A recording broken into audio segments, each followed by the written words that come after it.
All right. How y'all doing? Welcome to the Messy Sweet Spot.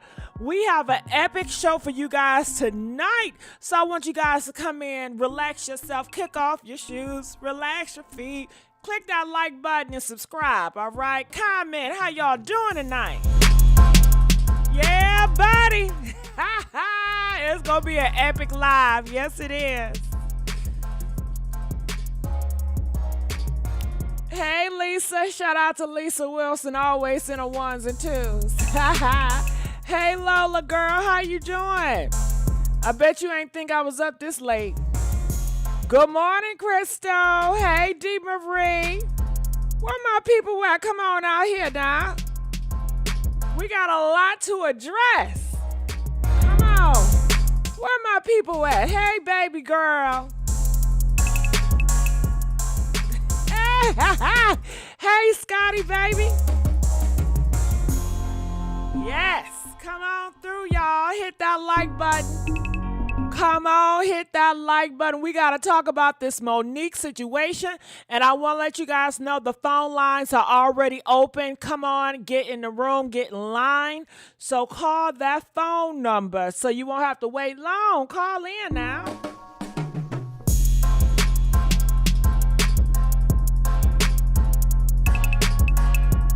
Hey, Mark, it's good to see you, baby.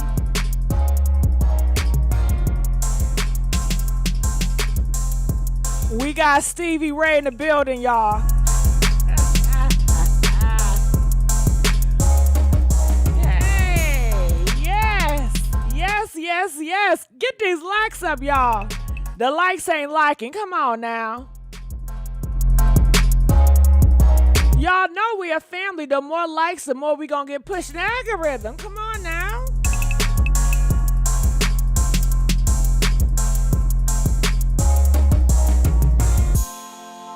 All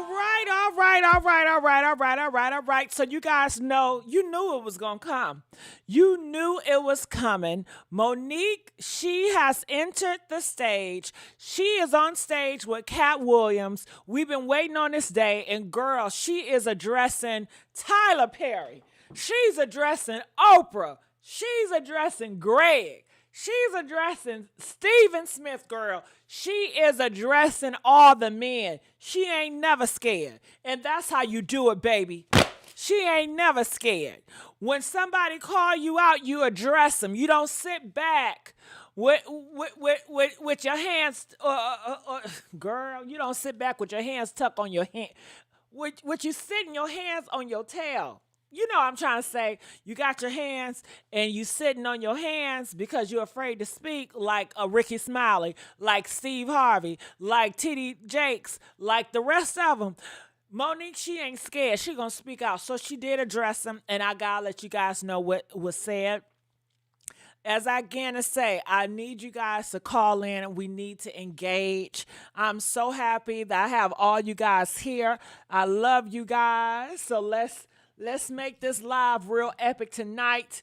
Gigi, you almost got 500. So proud of you. Thank you, baby. Come on, let's get it there. Let's get these likes. We have 123 people up in here, and we only got 46 likes. That's not even half of it.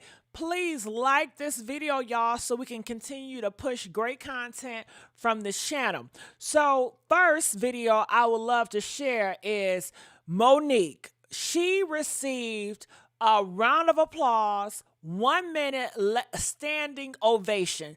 They were standing up for the queen. And this is long overdue considering how D.L. Hughley tried to humiliate her on social media. Considering how that Steven dude tried to humiliate her, calling her a bitter black woman.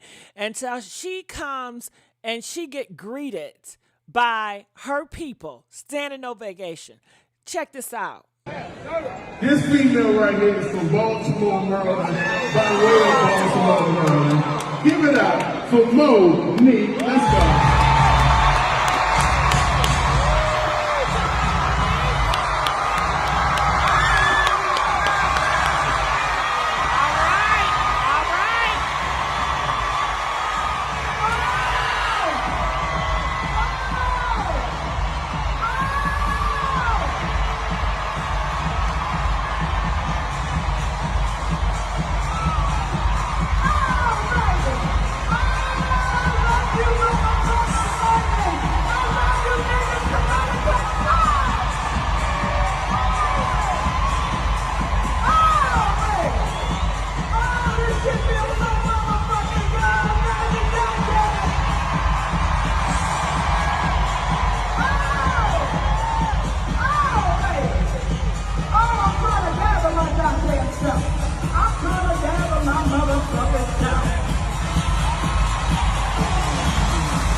Wow. Cat Williams is a real angel out here. He has helped Monique. He has saved Monique. And think of Oprah, Tyler Perry, everybody wanted to counsel her, and here she is. So this is the recent video that just came out, you guys. She's on stage and she apologized to Tyler Perry. You see the title. Monique issues a public apology to Tyler Perry, Oprah Winfrey. Okay? Are y'all ready for this? Are y'all ready? Check this out. Let's get the likes up, y'all. Okay, we need to get more likes. We need to at least to get to 100 likes. We have 148 people up in here and only 70 likes. If you guys can, like this video for Monique. Like this video for our black sister that's always looking out for us. Like this video. We're showing her love. You got so many people trying to drag her down. Like this video for Monique. If you F with Monique, baby, like this video. If you F with me, baby, like this video. We not up here to play tonight. And I need these phone lines to be lit, okay? We don't got no callers right now. I need y'all to call in. We want to know what you guys think about this. Let's play. Motherfucking apology. You got to run to the apology, nigga. You got to run to it. I got to give one. I listened to Brother Greg Mathis. I heard you, Brother Greg Mathis. I heard you, Stephen A. Smith. I want y'all to understand something about me. When I have communicated something wrong, I'm a bitch who's gonna say, I'm sorry. I'm a bitch who's gonna own what the fuck I said. I'm a bitch who's gonna walk in what the fuck I said. And I owe two motherfuckers an apology because I communicated some shit wrong to them some years ago. Tyler Perry said I have to give him and Oprah Winfrey a public apology. And I'm gonna give it right now tonight in front of you niggas in Albany, New York. Oprah Winfrey and Tyler Perry, I want to apologize for telling y'all to suck my dick. I forgot to tell you niggas to lift their nuts to take with that motherfucker. Oh, nigga, what you said, what you said, what you said.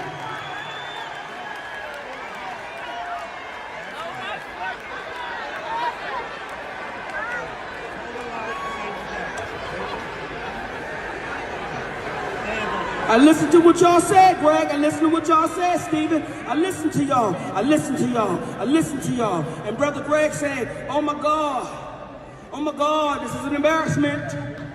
Nigga, the fuck to who? By whose motherfucking standards is it a motherfucking embarrassment? By whose motherfucking standards is it a goddamn embarrassment? Are we now embarrassed to tell the motherfucking truth? See, when y'all gave me the crown as auntie, I took that motherfucker with a badge of honor, goddammit. And when you call me auntie gotta say the real motherfucking shit to the younger generation. Fuck these slave niggas that's scared to stand the fuck up. Y'all gotta stand up, get up, stand up for your motherfucking rights. Fuck them niggas. Hey, stand up and get up. Gotta give a motherfucking apology.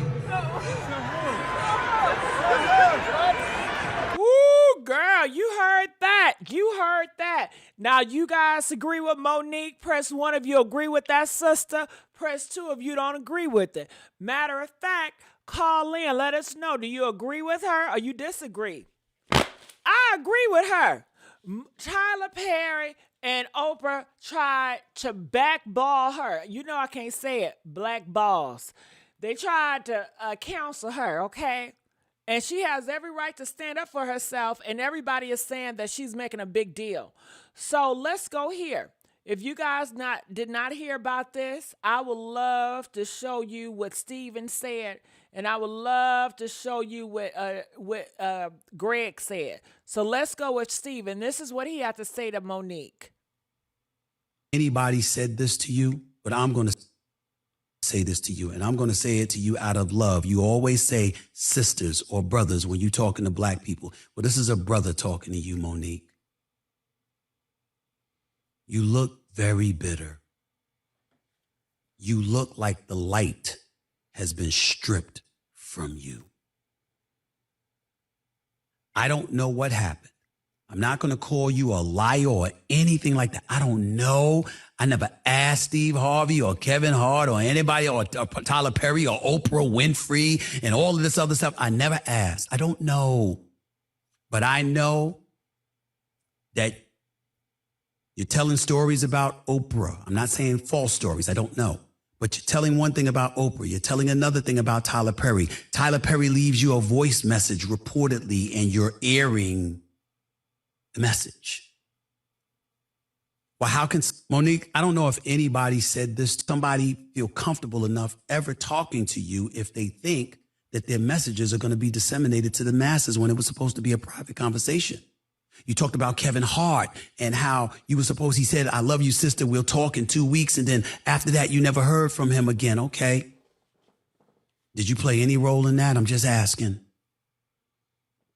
Did you? I don't know.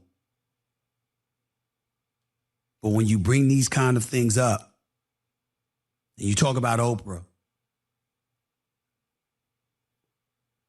I'm quite sure Oprah ain't perfect. I'm quite sure there are an abundance of people, black, white, and beyond, that have had issues with things that Oprah has done that have negatively affected them. But we all know somebody feel comfortable enough ever talking to you if they how much positive Oprah generated for so many of us, because she showed us the way in so many ways about how to excel in this industry and in life. Does it have to be that bad? Even after all this time? It's just a question. Something that I want you to think about. How much Yes, it's that bad. Somebody get Steven, get this nigga out of here. Get this nigga out of here. He done lost his last rabbit mind. Miss Oprah Winfrey sent her son, Tyler Perry, to get her counsel. She couldn't work, man.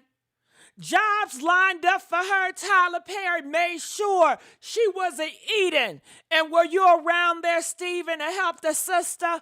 Were you going to give her some millions of dollars to help her feed her family? Huh? They have to deal with eviction. Stephen, were you around? Now you're trying to talk about we need to stand by each other, black community. If Oprah and Tyler were standing for black women and black people, no way they would have did this to this black sister, let alone what Oprah did to Monique family. Monique got essayed by her brother, Stephen. Monique said, please don't interview my brother. I've done everything you wanted me to do. I did that movie for Hughley, no pay. And you gonna do this to me? And she interviewed her enemy anyway. She didn't want him to have a voice. And that was her friend at the time. They had it out for her. And you sitting up here and you want Monique to be quiet about it and just take it? Boy, how much money is Tyler paying him, huh? Is he bending over? Is he putting on a dress for Tyler Perry? I mean, what is really going on? Huh? Why is he so invested? Why is he so butthurt? I need y'all to call in. I need y'all to call in. So let's see what Greg had to say. Let's see what Greg had to say. Let's see what Greg had to say. I want to appeal to our comedians to stop going after each other in public like this. You're embarrassing yourselves. You're embarrassing our community. I know many times you have to defend yourself about what's being said, but why can't we do it directly? And I just want you to know, I believe that we're being laughed at all the major studios and by their executives, seeing us in public, black folks going at each other. You don't see this among other communities. And that's why I say you're hurting yourselves and you're hurting our community and you're hurting the young people who are looking and want to learn and need to learn how to resolve disputes in a better way. I'm no saint. I'm guilty of having temper issues from time to time on my show. That's entertainment. You guys say what you want as part of your entertainment, but don't go out your way and personally attack each other, particularly your families. I want to appeal to our, let's not turn on each other, let's turn toward each other. Let's turn on. Child, get this man out of my face. Where was Judge at when they was backballing Monique? Huh? Where was he at when Oprah and Tyler Perry was putting their foot on her back and on her neck? They would not let Monique up. Monique tried to get jobs, and Tyler Perry kept putting his foot on her goddamn neck.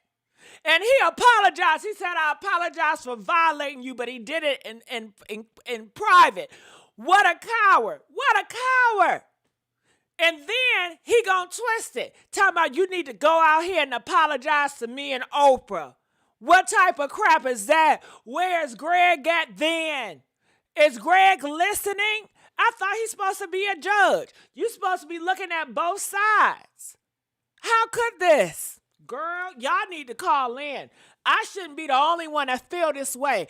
I give you guys a platform to voice your opinions, and I'll be damned if you don't use it. Call in. We can make this channel one of the greats. We can make this channel one of the greats. The people choice. The voice of the people now. Let's go. Calling from 868-586. You're live on the air. Welcome to the Messy Sweet Spot. Tell me your thoughts about this. Hey, Miss Messy. I just woke up. This is Tanya from New Orleans. What's going on, New Orleans? I love you. Yes. Ain't nothing going on. But, I had to join in on this one right here. I just woke up. Please do.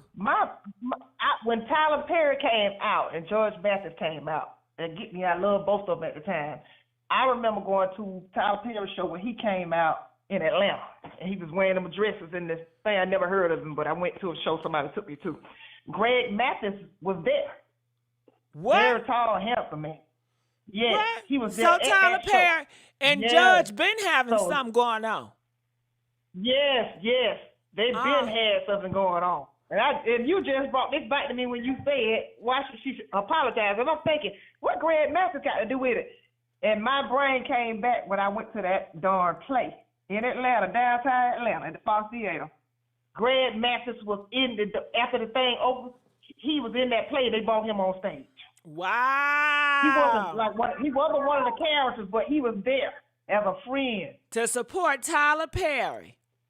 To support Tyler Perry, and Tyler Perry was not famous at the time. He just started. So something going on in Hollywood, and Oprah ain't paid no damn roles for me and nobody else. Not if you black. She just like anybody else. She did roles and stuff just like anybody, but she's an industry plant. That's what she is. Oprah is an industry plant. Well, what she did to Monique is horrible. What she did, if you don't know what she did to Monique, it started with the brother. She invited her brother on an interview. I saw that show. And she begged Oprah, please don't do this. Please don't give him a voice. Please don't give him a platform. She don't want to relive that all over again. It's so painful. But did Oprah care? No. She wanted them views. And Oprah did it out of spite. She did it out of spite. I don't know what she have against Monique. What she got against her. Because her and Monique got a lot of things in common. They both was big at a time. Right.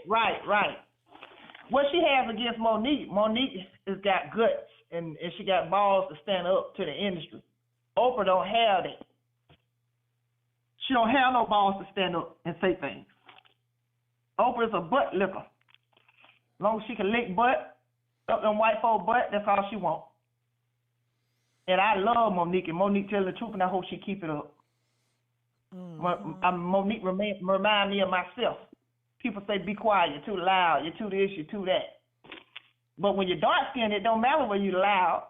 They're going to say if you're dark, when it's coming up, I've always been slim all my life. I'm tall, but I'm not like, I'm overweight, but I'm not like bad looking. But I remember growing up, I was too black, too skinny. Now, I'm fat. People when you're dark skinned, they're going to always shut you up. And when you got a little weight on you, they're going to shit you up. Mm-hmm. They don't want to hear it. Mm. I remember Oprah bringing that fat out in that wagon on that stage. You remember that? When she lost that weight? Okay. Yeah. Did you see that show? Remember when Oprah came out? I didn't see. I didn't watch. Nope. I missed that. I didn't watch a lot of Oprah movies. Yeah, but this right here was on her show. This was on her show. I didn't watch her show. When she first started losing weight, because when she came out, she was real fit. Yeah, I wasn't. She was fatter than Monique ever would be. Yeah, I was too immature. I wasn't mature enough to watch her shows. Yeah, but that's my thing on it. I just had to call in on it. This is my first time calling in. But I'm glad you did, and I hope you call in more. I'm about to play the video of Tyler Perry audio. That's what I'm about to do. Okay. All right. Well, call me back. Call me back. You guys, you see how that caller did? That was her first time calling. It's time for you to be a first time caller and call that phone number. So they got audio out here, and you guys need to see this and hear this. This is the audio that Tyler Perry do not want to be leaked. Now, you notice a lot of people got audio of Tyler Perry. And you know what this remind me of? That Christian Keys. Do y'all remember Christian Keys? Press 4. Christian Keys came out here and said he have audio of Tyler Perry confessing to busting black men ankles. Paying him $100K for busting black men ankles, honey, okay? When I tell you, Tyler, he may be a great man like Oprah and giving her so many people, but honey, it's a dark side with that. Woo, and he done crossed the wrong one, Monique. He done crossed the wrong one. Oh, my God. Listen to this, y'all. Listen. Said things about you and or mentioned things about you, alluding to the difficulties that they had with you, all because you chose. How can you answer something and I'm not finished? Okay, well, let me answer part of the question, and then you can do the other part. How about that? Can you do me a favor? Can you, since you called up to have a real conversation, typically I know you used to directing, but what I need you to do is just hear me out man to man. And that is this. How would you feel if someone says something about you that you were not contractually obligated to do? What would you want them to do to make that right? And it don't have nothing to do with money.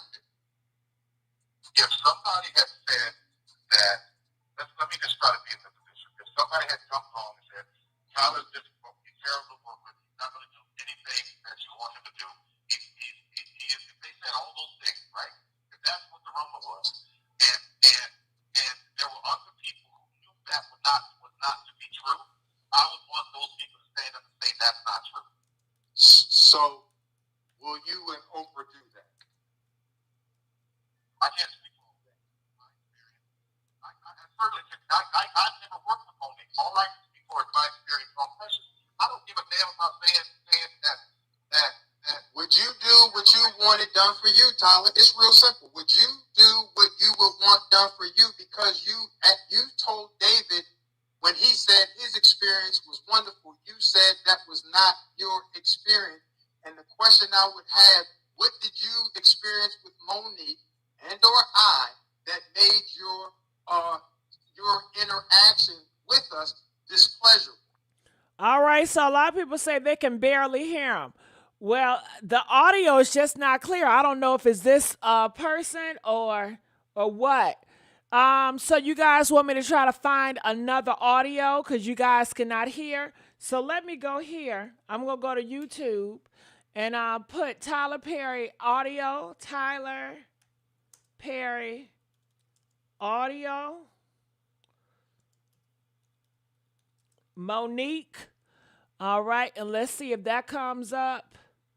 Okay, full audio of Tyler Perry apologizing. Shout out to Layla Lynn. She's always producing a lot of great things. So I'm going to let this play. I see my callers. Stay online. Just give me a second. I just want them to hear this. But please call us. When you guys call in, Just be patient. We definitely going to get to every caller, okay? I am sharing the full. Who is Medea? Make that wouldn't be fair. I wouldn't think that was fair. But what would you want to be done, sir? How would you want it fixed, Tyler? How would you want that fixed? And How would I want fixed? let me tell you. The reputation, how would I want that fixed? Let me tell you. What exactly are you asking? Let me tell you. So that because and my husband is that part of our team that he has the business conversations. I'm the part of the team that you saw May 13th on the stage. So what I would ask you is, because you're talking in Tyler Perry language, I would ask you to let Monique talk to Medea. Because when you start talking in Tyler Perry language, brother, you talk like you don't get it. Right, nigga, right. You gotta laugh at it because you know,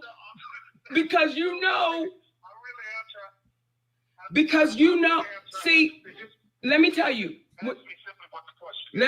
Tyler, when I watch your movies, I dig Medea. And you know why I dig her? You know why I dig her, Tyler? Because she could be your mother. You know why I dig her? You know why I dig her? Because that bitch is real to her gut. And she don't give a fuck how I come out. She don't give a fuck how it's taken. But everybody knows she love you, but she gonna tell you the real shit. See, when you stepped away from Medea and you became Tyler Perry, the billionaire, this is the conversation you're having. Like, well, guys, what do you want me to do? What do you want me to say? See, you a brother that slept in your car. And you needed niggas to fight for you to get you up out the goddamn car. See, your mama that you love so dearly. See, this is when I know that the powers that be and everybody saying on the radio and everybody saying on the media, oh my God, it's Oprah and Tyler. They're the ones that can employ her. Why ever would she say it? Because I love them niggas. That's why I'm saying it. Because I'm tired of reading the stories 100 years from now where we had to go through this shit and we watch our brothers and sisters die and suffer in silence and in poverty, and we know they was right. So what I'm saying to you is, Medea, make Tyler's ass step his ass up. I'm talking to Medea right now. Medea, I need you to pull Tyler's ass in the back and say, baby, you watching this sister and you watching her family starve. You're watching it. And you're saying, what do you want me to do? Listen, don't you play with that baby like that. You know the shit y'all did was wrong to her. You gave charity, you gave them $400,000 to $500,000 to charity, and you know that bitch got $50,000. Where's my pistol, Brown? Where's my pistol? Because I need to shoot this nigga. Now, I'm not going to kill him. I'm going to shoot him in his ass to let him know Medea's... Girl, why are you saying that? Whatever it is, I'm saying. Well, let me say this. Let me say this, and I want to talk again. Well, it sounded like he said he was going to write her a check. Does it sound like he said he was going to write her a check? Press 1 if it sounds like he said he's going to write her a check. Press 2 if it's not.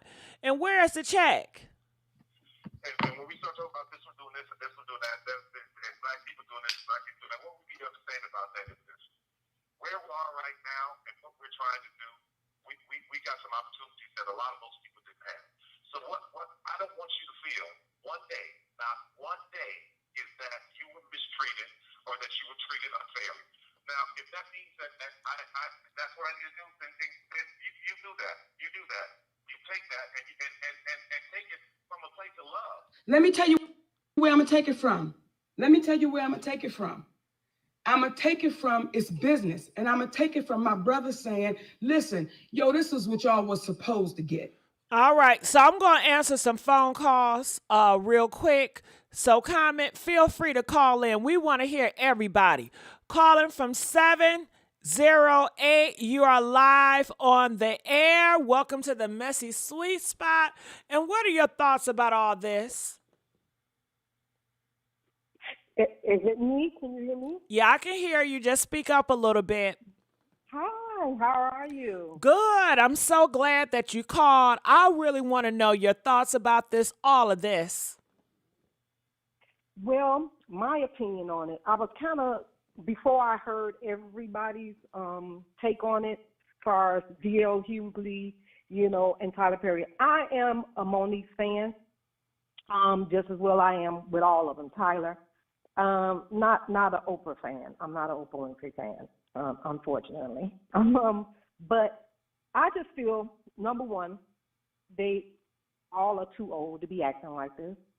They are old adults that should have been able to talk this without recording each other, without outing each other. But at the end of the day, I understand D.L. Hughley's anger and his frustration, because Monique said some things that she should have just kept to herself.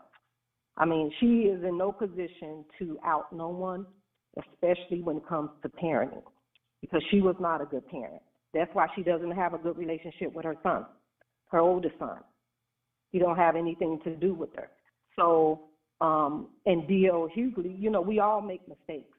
Him and his kid had moved on from that. She should have never said that about his daughter. You know, if you want to hit below the belt with him, they comedians, they, you know, they do that. They can take it, you know, but to bring his wife and his family into it, she was wrong, dead wrong. There's no excuse for it. And to just continue to go on panel after panel, talk show or interview after interview, and she tells the same stories over and over. When are you going to get over it? You're 56 years old now. Move on from it. You know, you keep asking answers for Oprah and all them that you're never going to get, obviously, because it hasn't happened now. So why continue to talk about it? Why keep bringing it up? Just leave D.L. Hughley's name out of your interviews, you know, because you can't get upset with him once he responds to it. He has every right. That was his child you talked about. No one knew about that situation until she brought it up. So I just think it just became so just out of pocket, out of order. You know, they're embarrassing us, you know, as a black culture. You know, I mean, it started off with Cat. I mean, he might have been telling the truth, but hey, a lot of that stuff is none of our business, you know? And I just think it's embarrassing to the culture, you know? I just wish they would figure it out. Monique needs to get her another manager. I don't think her husband is a good fit for her as a manager because he's ruined her reputation. He's messing up her craft when it comes to getting roles and working with people. I just think she should just leave him as a husband and get him out of the manager position so that she can do better in that field, just my opinion. Because right now, she's not looking good out here.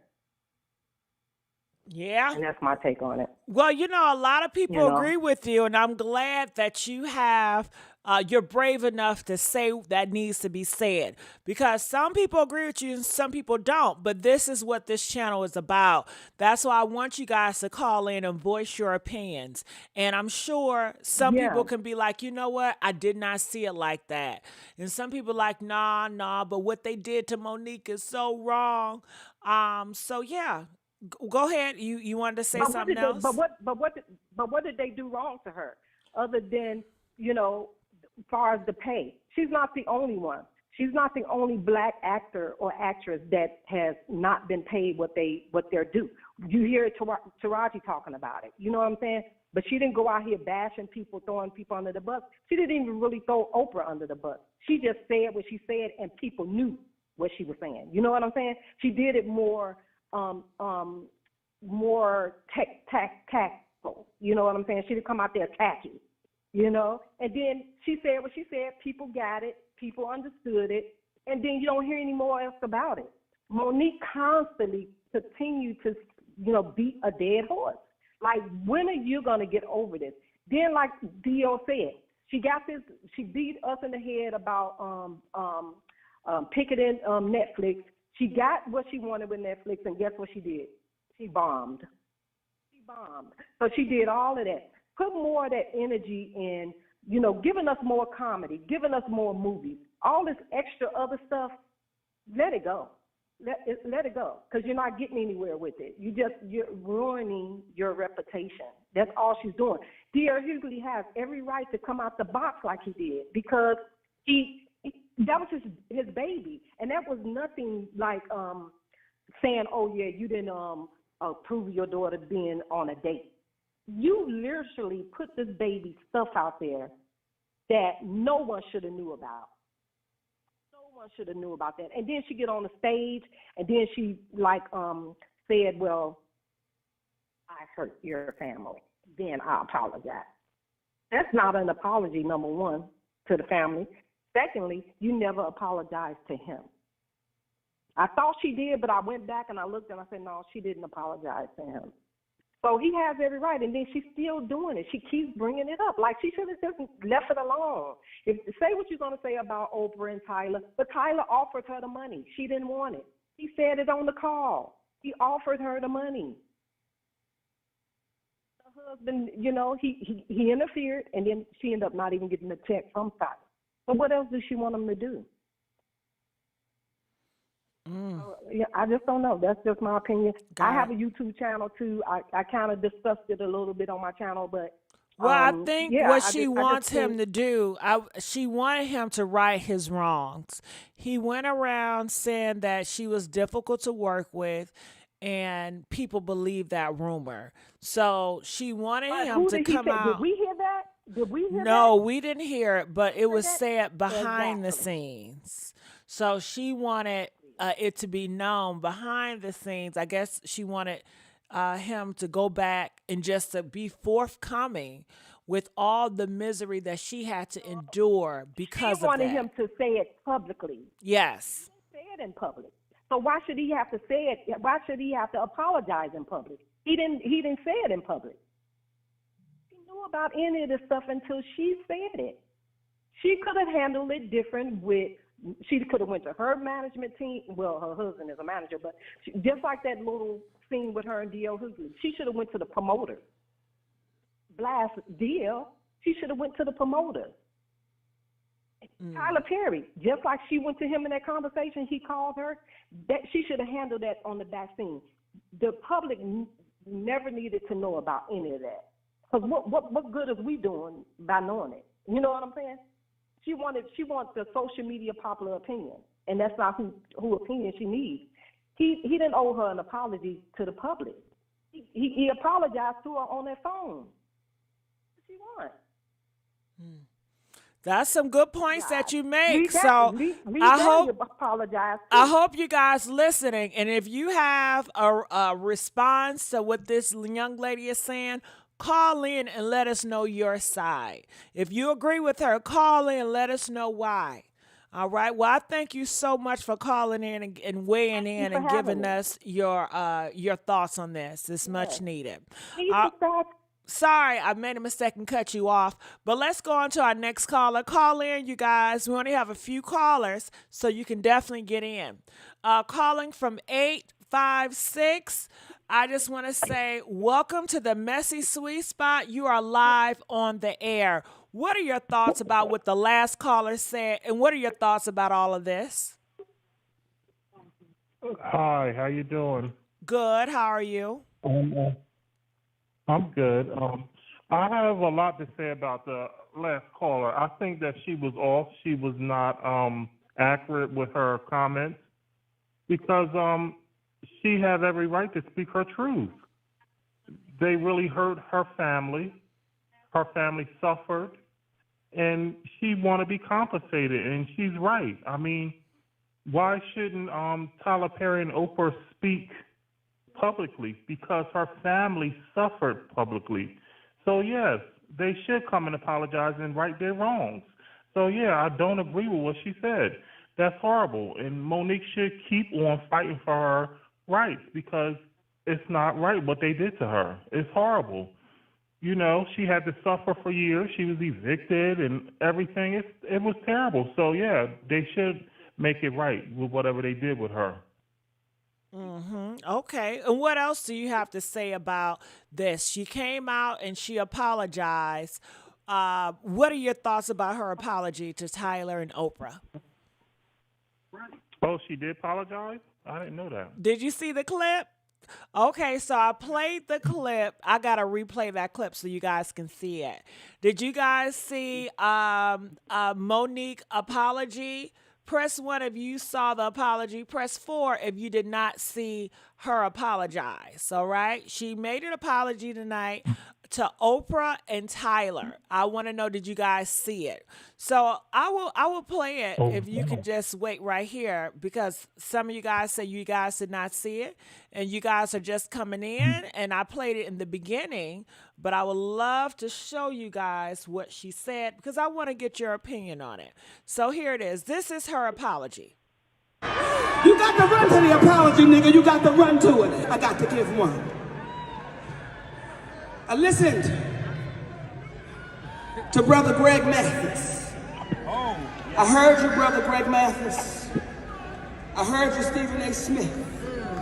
I want y'all to understand something about me. When I have communicated something wrong, I'm a bitch who's gonna say, I'm sorry. I'm a bitch who's gonna own what the fuck I said. I'm a bitch who gon' walk in what the fuck I said. And I owe two motherfuckers an apology because I communicated some shit wrong to them some years ago. Tyler Perry said I have to give him and Oprah Winfrey a public apology. And I'm gonna give it right now tonight in front of you niggas in Albany, New York. Oprah Winfrey and Tyler Perry, I wanna apologize for telling y'all to suck my dick.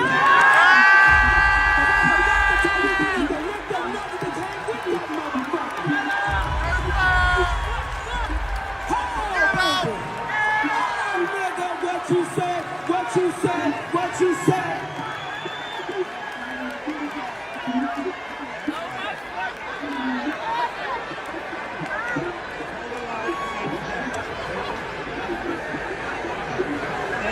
I listened to what y'all said, Greg. I listened to what y'all said, Stephen. I listened to y'all. I listened to y'all. I listened to y'all. And Brother Greg said, oh my God, this is an embarrassment.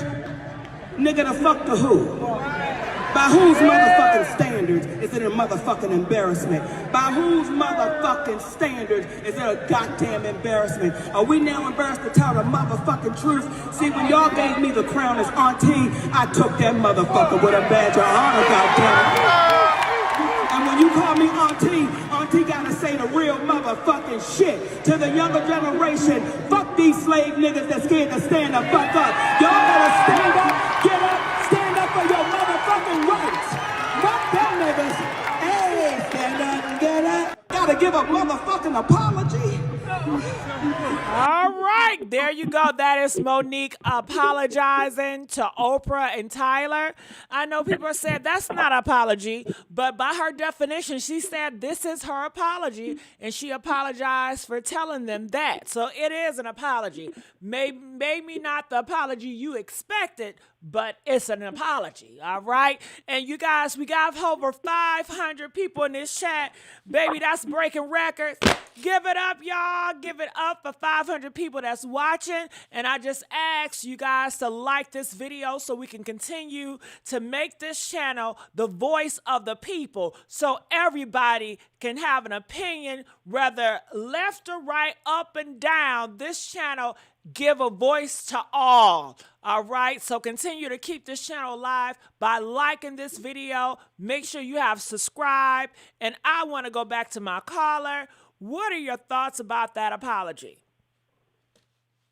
Wow, I commend her for what she said. That shows, character for her to apologize. I really respect that. So I take my hat off to her. She was a woman and she apologized. So now it's up to Tyler Perry and Oprah to do the right thing. Let's see if they come out and be, as transparent as she was and apologize. Because, I believe they think they're giants and they can't fall, but giants do fall. So they need to come out and apologize and make their rights their wrongs. Got it. Now, I will say this. Now, it was an apology. However, I don't think Tyler and Oprah is going to see it as a genuine apology. They're going to see it as disrespect. And I want to know from the audience, do you guys think that Tyler and Oprah are going to see that apology as disrespect? Press 1 if they see it as disrespectful, and press 1 if you feel that was disrespectful. Press 5 if you feel like they're going to be naive and they're going to think that was sincere. And I want to know, I want you guys to call in. Do you think that was acceptable what Monique just did? Do you think that it builds the bridge, or it just widens the gap? What are your thoughts about her apology to Oprah and Tyler? Call in now. I just want to say thank you, 856, for calling in and weighing in. Your voice matters. I love you, and I'm going to let you go. Calling from 111, you are live on the air. Welcome to the Messy Sweet Spot, and I want to know your thoughts on all of this. 111. Are you there, anonymous? Caller 111. Going once, going twice. Hello. Yes. How you doing, anonymous? I'm doing well. How are you? Great. I wanted to know your thoughts about all of this. So for the young lady that said that we didn't know anything about any of this relating to D.L. Hughley's daughter until Monique said something, that's not correct. We learned about this through D.L. Hughley. He actually spoke about it on his radio show, and which came a little bit later. He also spoke about this on The Lad, and he, on that show, an interview, he actually stated that how he prayed that something would happen. And that baby actually died in the hospital. And he said, he didn't say this specifically, but he said it in the order in which it happened, which he stated that he got a call. Once he made it to the hospital, he left. Once he got down the road, he got a call that the baby did die, and that relieved him because he knew if he told his wife, it would break up his family. So you have somebody that said that they were praying against the birth of a child. And other part. Sorry to interrupt you. I'm sorry. I'm kind of lost. Sorry to interrupt you. Whose child was it? Are you saying that he cheated on his wife? Yes, he cheated on his wife. Wow, I didn't know that. Did you guys know this in the comment section? Press 5 if you knew this. Press 8 if this is news to you. Thank you for this information. Go ahead. And so also this word that we've come to know as gatekeeping, there's also something that needs to change. That same young lady spoke about, saying that it's making our community look bad. We have held secrets as communities and not been upfront about a lot of victim things that have happened to us and not speaking out, and that needs to change. This does not make us look bad. This brings light to negative things that are happening in our community. And if you have people like Oprah Winfrey, Tyler, and other individuals that we held to a higher standard without actually knowing these people, without ever seeing them in community, without ever hearing about campaigns that they're running to make things better in our community, then we really don't know these people. And we're always looking to something to look at in a grand light to make us feel better about ourselves instead of going within. And if this industry needs to be brought down from the bottom up to the top, then that's what needs to happen, because we can't continue to live in that sickness that we've been in for a very long time. Got it. So you want to burn down the house. You want to rebuild. You don't want to repair it. You want to tear it down. Something is built on a wicked foundation, it has to be brought down. You can't repair something that was never meant for good. All and right. the example that I will give the example that I will give for that, and I will move on from this subject, is that the police department was built to go and retrieve people that had run away or runaway slaves.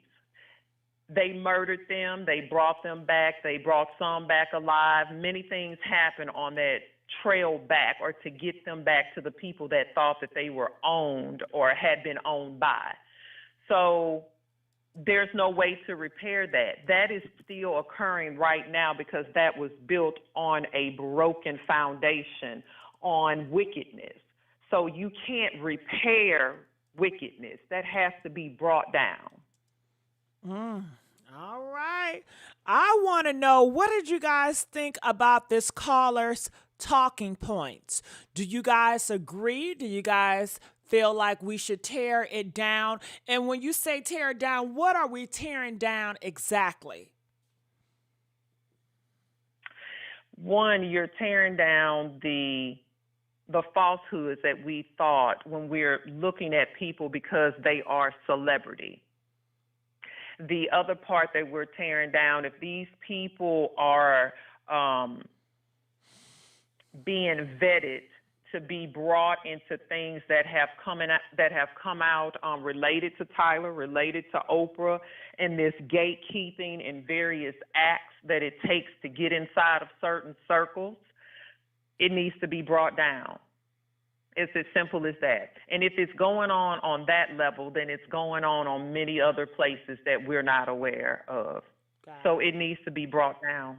And you feel that Tyler Perry and Oprah are the gatekeepers of not tearing this down? Or is that how you feel?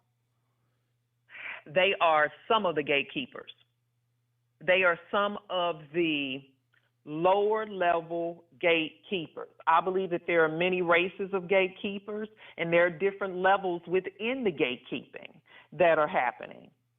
So, yes, I believe that they are two of them. All right. I do not believe that they're the highest ranking, but I believe that there are two of them. All right. All right. Well, I thank you so much for your talking points and your point of view. We're going to let you go right now. We got some other callers. Oh, my God. I think this is an epic show, and I think this will be an epic channel in the direction it's going in. And I know I just started this rebranding, and I just want to know, do you guys like where this channel is headed to now? Comment, let me know. So calling from 248, I just want to say welcome. You are live on the air. Welcome to the Messy Sweet Spot. What are your thoughts about all of this? I see you got the giggles. Hey, Gigi. Hey, baby. I love your format, and I told you have the most beautiful skin when I saw you earlier. I was Thank like, you. she's all radiant and glowing. You were looking really good, girl. Thank I you love so that. much. I appreciate that. I'm calling in because, you know what? I don't like none of that. You know what I'm saying? I don't like Oprah. I don't like Monique. And I don't really care about Tyler. I mean, he's whatever. You know what I'm saying? And I'm going to tell you why. To me, Monique is the biggest fool ever. She's a clown. She's not even a comedian. She makes nobody laugh. When the last time you laughed at a Monique joke? Never, Wary. Never. I mean, she doesn't tell jokes. She's too mad. She's too angry to make a crowd laugh. Now, hold she comes on. out there breathing. Ain't you from Michigan? Oh, yeah. Now, we got people in the comment section that's from Detroit. They said, we Detroit, we riding with Monique. They said, Detroit No, said y'all they... didn't. No, y'all didn't. No, y'all didn't. Y'all lying because I went to Monique's concert, and y'all ass sit in that concert, and she got boo talking about some, and you know, brothers and sisters, and babies, and y'all didn't wasn't here for that. Yo, tell some jokes. You know, Detroit, we rude as hell. What are you talking about? What, Yeah, Detroit is you real mean? rude. Detroit, y'all Yeah, better we call mean up here and what? make it right. So get out of here. Get out of here acting like y'all was laughing at Monique. Y'all was sitting up there like, oh my gosh, she preaching. I wanted to tell them jokes. These tickets are $200. Get out of here. Get out of here. Y'all was not laughing at Monique. No, I was there. So shut on up. Shut it down right now, okay? So Monique is stupid because a lot I'ma of tell you people why she's feel dumb. that a lot of Monique is embarrassing the black community. Do you agree with Greg and D.L. Hughley? No, she's not. She's not embarrassing the black community. She's embarrassing herself. She's the only one who's sitting up there, broke, sitting up there, accepting a contract. Imagine this. She negotiated these contracts, and then she accepted the money, and then and then she's like, that's not enough money. I mean, wait a minute. You accepted that money, and then you get mad at the people who paid you the money. That's why Oprah and Tyler laughed at your dumb ass. That's all you work. You see, in Hollywood, you guys, and I'm going to explain to you people what gatekeeping means and everything. I'm going to have to break this down. Because so I'm you can confused. understand. I'm so confused. Okay. I'm going to make you understand. I'm going to bring this on home for you. Because Monique accepted those ways. You are only good as your last performance.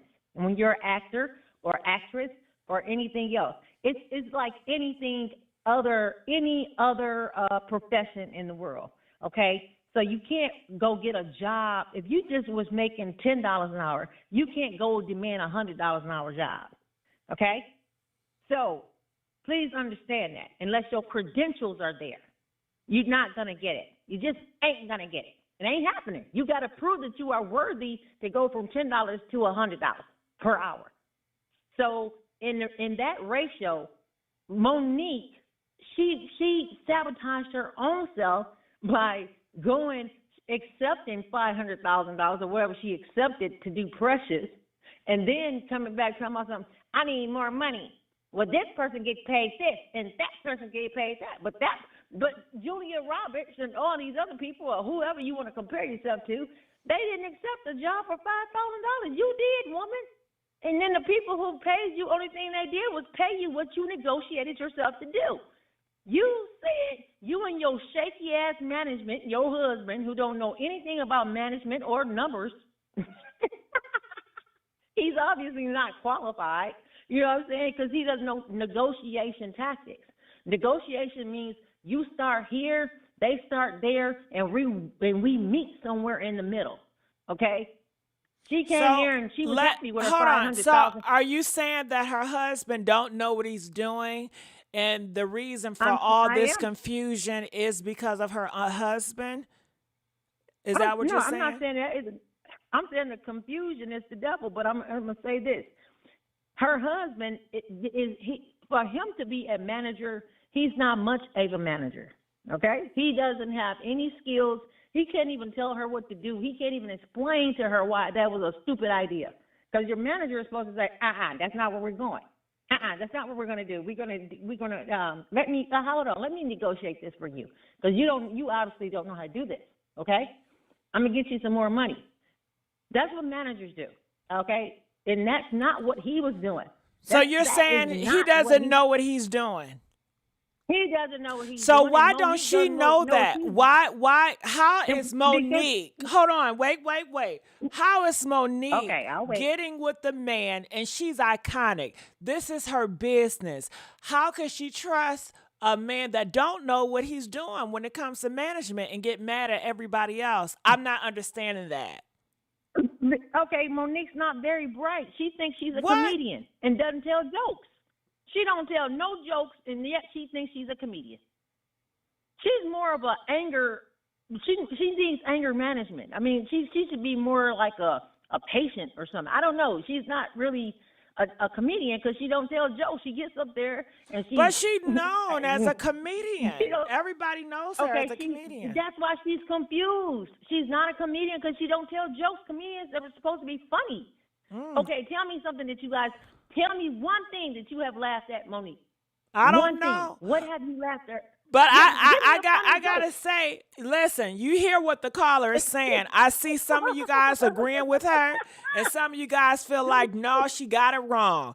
If you agree with her or feel like she got it wrong, you need to come up here and tell us the right way. So I want you guys to call up here and let us know what you think what do you think this caller is saying, and do you agree with her or not? So pretty much you're saying, hold on, Monique is not funny. And you're saying her manager, which her husband, don't even know what he's doing as far as the business concerned. And Monique is not a bright person. Yes, I'm saying Okay. that. All right. Well, I just want you to stand on that. Okay. I'm standing on it, and I have more to say. Okay, I'm listening. I have. Now, you know how I can tell you. Now, what's really funny that I was cracking up when she was talking to Tyler Perry over the phone, right? And Tyler Perry, he was cracking up then. He was like doing his rich people laugh. He laughed at her the whole while. You know why? Because he's like, see, that's what you should, he was, in his mind, he's like, see, that's what you should have been doing is making me laugh. That's what your job is, and you were sitting up there, you trying to not promote the movie. This is when I gave you a chance and I paid you the money, so what are you saying I did wrong? Was I wrong for paying you the money that I said I would pay you?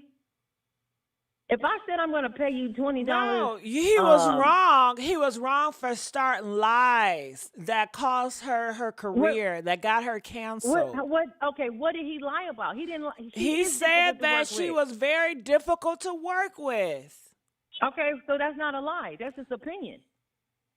But you knew. How's it a lie? But okay, whether it's not a lie or not, whether you feel like it's the truth, that caused other directors not to work with her. She did not want him to get involved, and she felt like she was doing it because of Oprah.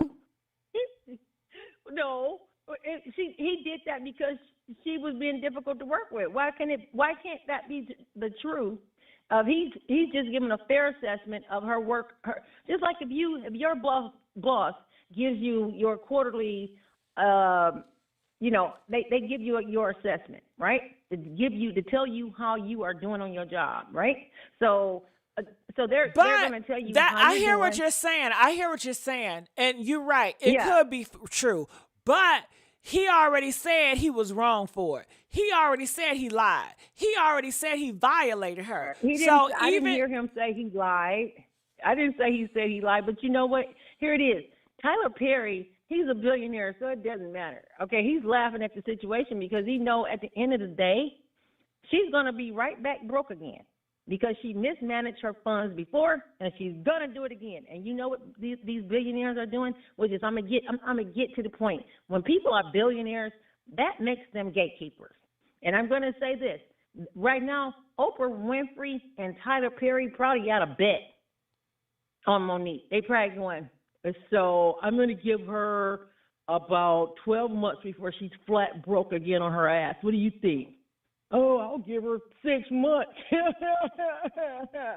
Well, we don't know because Cat Williams just gave her another lifeline, and also 50 Cent is giving her a lifeline. She's working with 50 Cent and she's working with Cat Williams. And if she doesn't change her attitude, she's going to keep on. She's going to keep on doing the same old mistakes. Do you know the definition of insanity is doing the same thing over and over again and expecting a different result? And Monique, through her career, she keeps doing the same thing. Look how she did us before. She sit up there and I want y'all to boycott Netflix, babies, my sweet babies. Oh, my sweeties, my brothers and my sisters, you've got to stand with me. Boycott Netflix. And then she sit up there and negotiated another horrible contract. And then she still didn't tell no jokes on Netflix. And we still didn't laugh. And look at you, once again, you didn't sell out nothing, Monique. You was friends with Netflix when you got the money. See, Netflix is my friend now. We back friends. We back friends now because they gave me some money. Oh, look at me. They my real brothers. See, brothers and sisters, that's why we got to stick together with Netflix. Didn't you just tell us to quit Netflix? Even though I didn't listen to her big, funny-looking ass, because Monique, she breathed too much for me, and I don't like that. I don't like how she's a flip-flopper all over the place. She just wants her cake and eat it too. And she does. She does it too. She has her cake and eat it too. So, and it's just not good. She's not learning anything. She's not very educated to the game in which she's in. That's why she would never be an Oprah. She would never be a Tyler Perry. And she would never be a person that sells millions of dollars on any comedy show. Yeah. Unfortunately. All right. Well, you got the people talking in the comments section. So they said they got something to say. They got something to say with what you said. So I appreciate you. I would love for you to call back. The door is always open. I'm gonna let you go for right now. Ooh. What do y'all think about? Do y'all agree with that last caller? Press 1 if you agree with her. Press 2 if you do not agree with her. She had a very strong case, all right? Now calling from 915, you're live on the air. Welcome to the Messy Sweet Spot. And I want to know, do you agree with the last caller? And what are your thoughts about everything? 915, are you there? 915, going once, going twice. Yes. Hello, 915. Hello? Yes. Are you there? Yes, I'm here, Gigi. Can you hear me? Yeah. Did you hear the last caller? Yes, but I don't completely agree with her. I'm going to be completely honest. Well, go ahead. Tell us your thoughts. Just speak to the phone. It sounds like you're on a speaker. Okay, one moment. Hold on. Can you hear me now? A little bit better. Just keep talking. Okay. So, with the whole Monique situation, I feel like she has every right to defend herself and to speak her truth, right? And I also feel like when it comes to D.L. Hughley, he went too far with her, and he said a little bit too much. And also with the situation with her and All right, 915. We're going to come back to you, okay? I just didn't know what was going on. When you guys call, I need you guys to come on, be on it. You know, people are listening. This is a very serious topic. I need you to take it just as serious, okay? Calling from 773. You're live on the air. Welcome to the Messy Sweet Spot. What are your thoughts on all of this? And did you agree with not the last caller, but the caller before that one? 773. Am I 773? Yes, you're 773. How you doing? Welcome to the show. You're live on the air, and I wanted to know your thoughts about all of this. Yeah, my thought is this. I like Monique. She's cool. I understand her grievance. They ought to pay you what you're worth.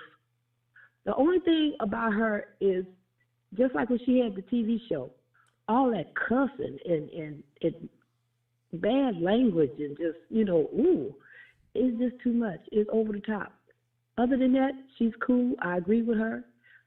She should get paid what she's worth.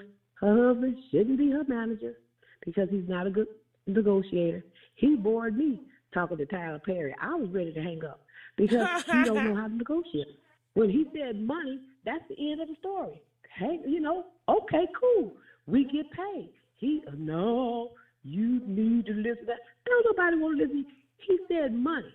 I would give you money, okay, because I'm sorry.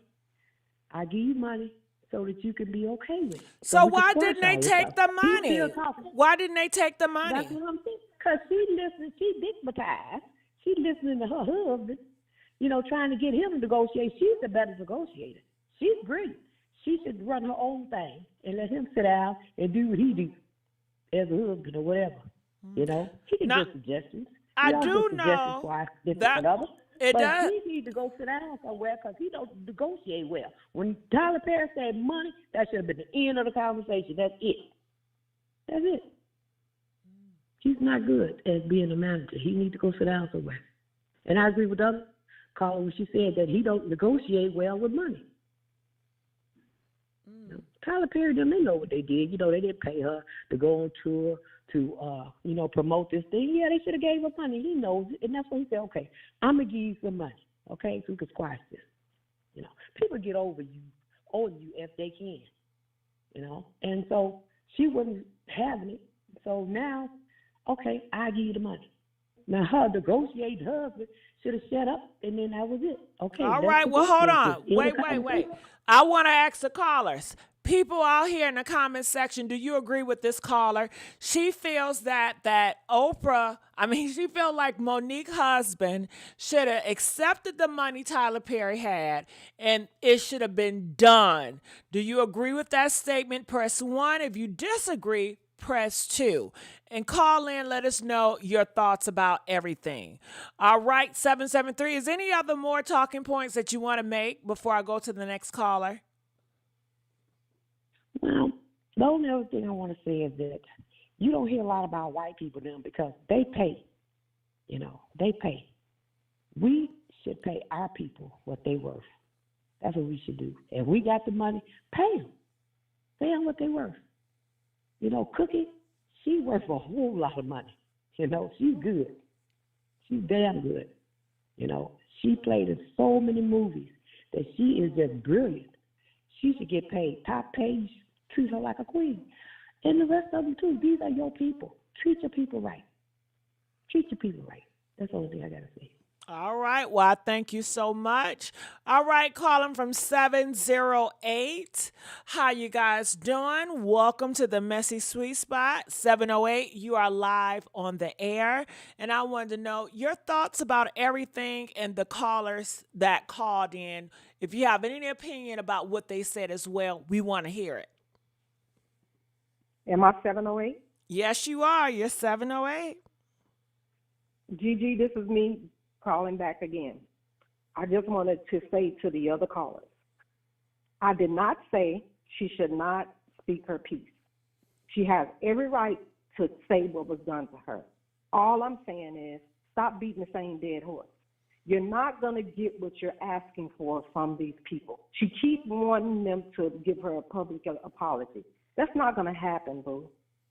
Like I said, Tyler Perry and them, what they did it behind the scenes. So she can't expect them to do it in front of the scenes with the apology. Now, did Tyler Perry apologize to her? Yes, he did. He apologized to her. He offered her the money that she lost during that time period that she was blackballed, okay? Her husband knocked her out the box with that money, okay? Her husband is not a good negotiator. He should not be her manager, period. You should not mix business with pleasure. He's great as her husband. He loves her. They love each other.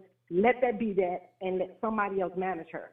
Because, when you're too close up on something, it messes up stuff, He's too close up on her business. Because if you think about it, before Monique was married to her husband, we didn't hear about all this gripe with Monique and her business. We didn't hear about all this. It's the husband. I'm telling you, her husband is another Kevin Hunter. Wow, that's deep right there. Period. Because what Wendy went through, that was a lot. Are you really saying that he's a girl? Hold on now. I'm offended. I'm offended. No, Kevin Hunter, he was messing with other men. Kevin Hunter, he had a whole baby by. Well, I'm not talking about that. I'm not talking about that. He was cheating on her with women, taking advantage of the money and everything. No, I'm not talking about that part. Okay, no, what I'm not part? talking about the cheating on her and all that stuff. but the way he ran her business was not good. If you remember Wendy saying how she wasn't able to make certain deals, she wasn't able to interact with certain people because of her husband. He interfered with a lot of that stuff. He left her, when it was time for her to go to her friends, she didn't have none. Because she couldn't have friends when he was in the picture. You see what I'm saying? Because everything he did, he moved friends away from her. You see what I'm saying? So when she needed the friends, when that stuff went down with him and her, she had nobody. She didn't have nobody. He didn't allow her to do that. He didn't allow her to mingle with people. You see what I'm saying? He messed up a lot of business deals for her. So, I mean, and to me, because of what he did is, of course, the state that she in now, but I'm not talking about the cheating or, oh, yeah, now, the stuff that he did to her was just, he deserved to get what he's getting now. But I'm just saying, as far as when it comes to your husband, your spouse being your manager, it just shouldn't mix. Those two shouldn't mix. And like the caller said, that D.L. Hughley talked about that on his show. He never talked about his child being M'd by his friend. He didn't discuss that until Monique brought that out. What she's talking about when he talked about the baby that he had on his family, on his wife. Two different things. Monique brought up the M word of his daughter, the R word that happened with his daughter and the friend. Yeah. Because that's what Monique said on the stage. You see what I'm saying? She should have never did that. That was out of pocket.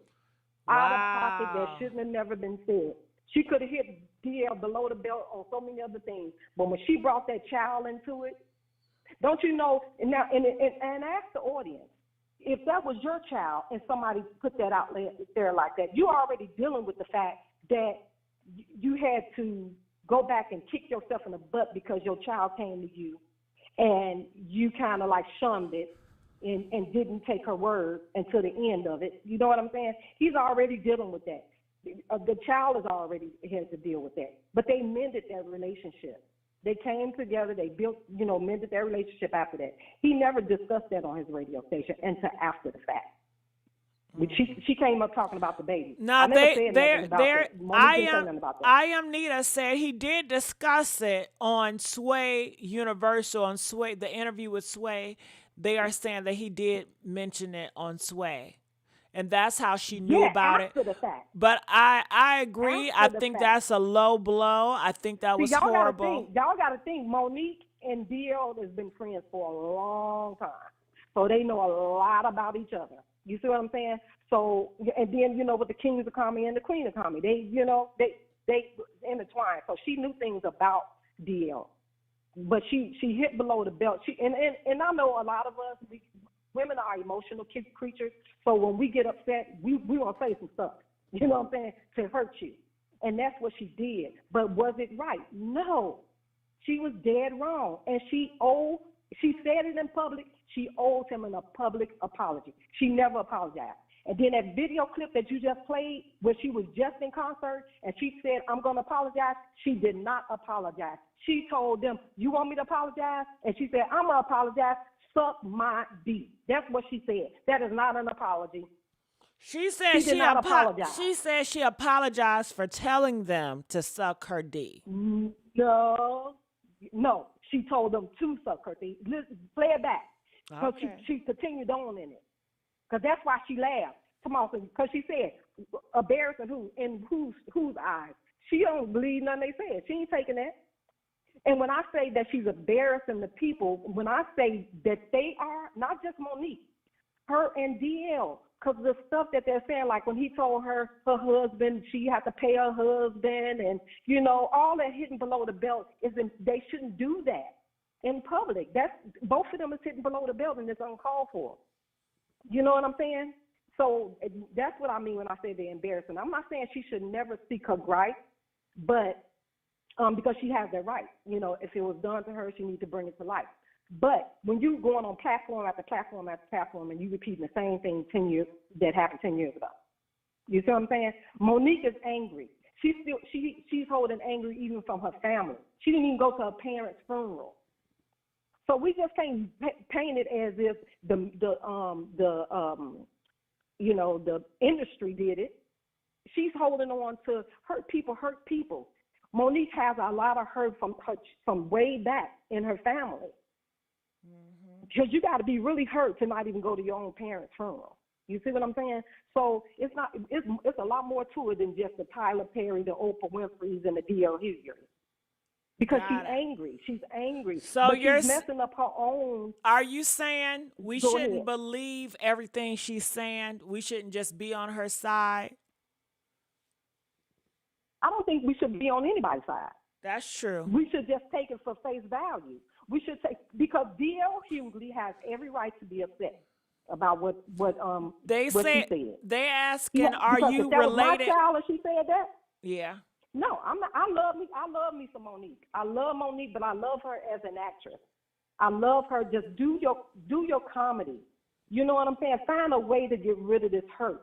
But now, she told the truth about Steve Harvey and, probably Tyler Perry and all that, and Oprah. She definitely Oprah.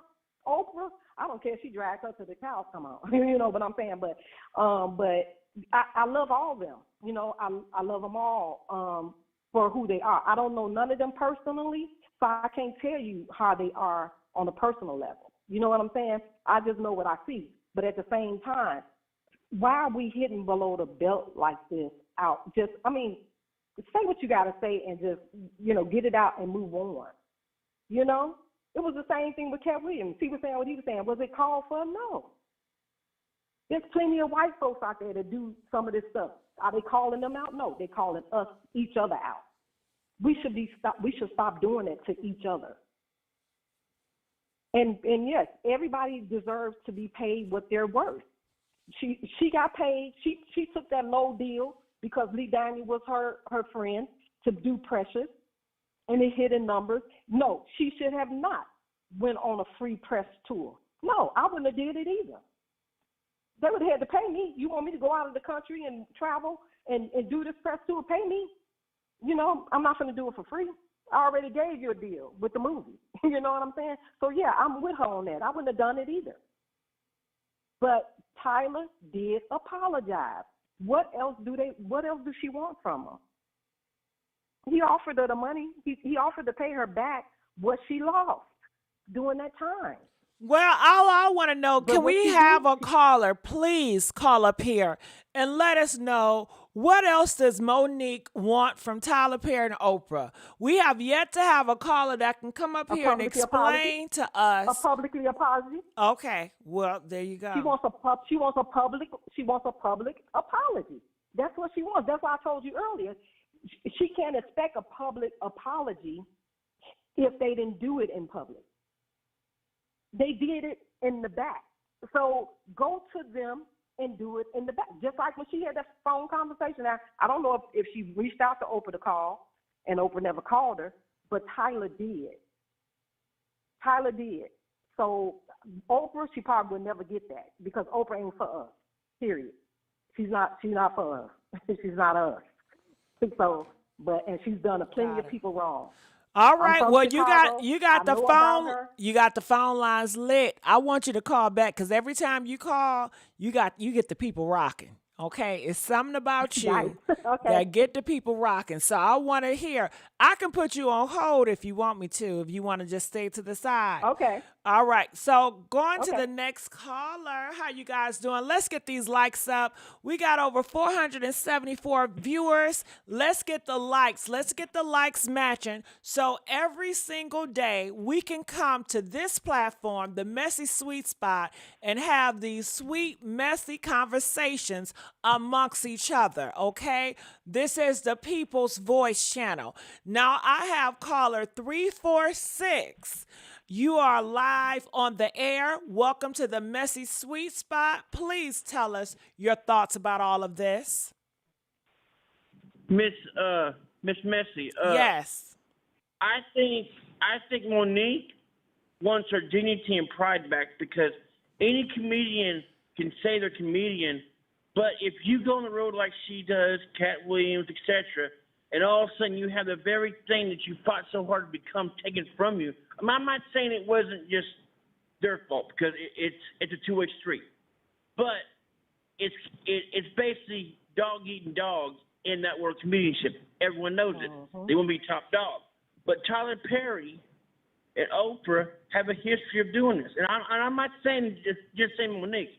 I'm saying a bunch of comedians who are no longer living, but were back in those days, were allegedly, I'm talking about taken out or whatever.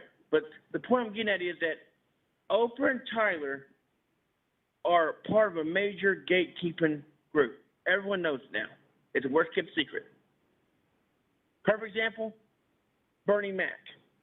I'm sorry for bringing his name into it, but it's got to be said.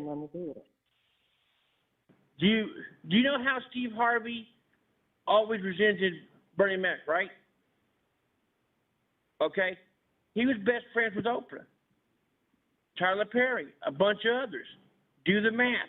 Anybody that wants to be top dog in the black comedian world of comedianship has to go through those three gatekeepers, plus Kevin Hart. And I think Monique got tired of the BS of every time she tried to do something, they're either privately subliminally telling people, no, don't hire, don't do this. And I think her last resort was, okay, look, I got nothing left to lose. Screw it.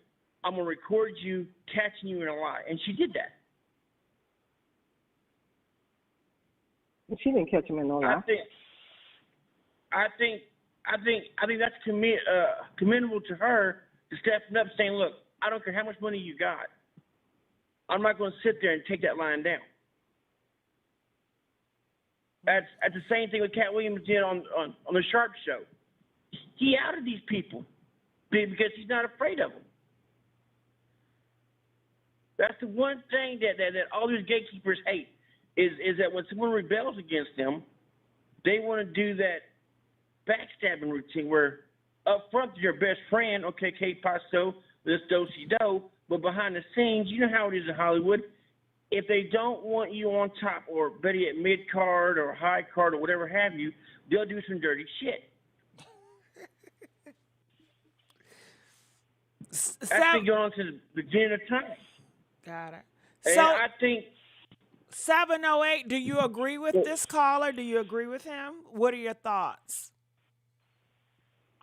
Like I said, I just think it all boils down to she just needs to, she got her status back as far as, getting booked on shows, getting booked on tours.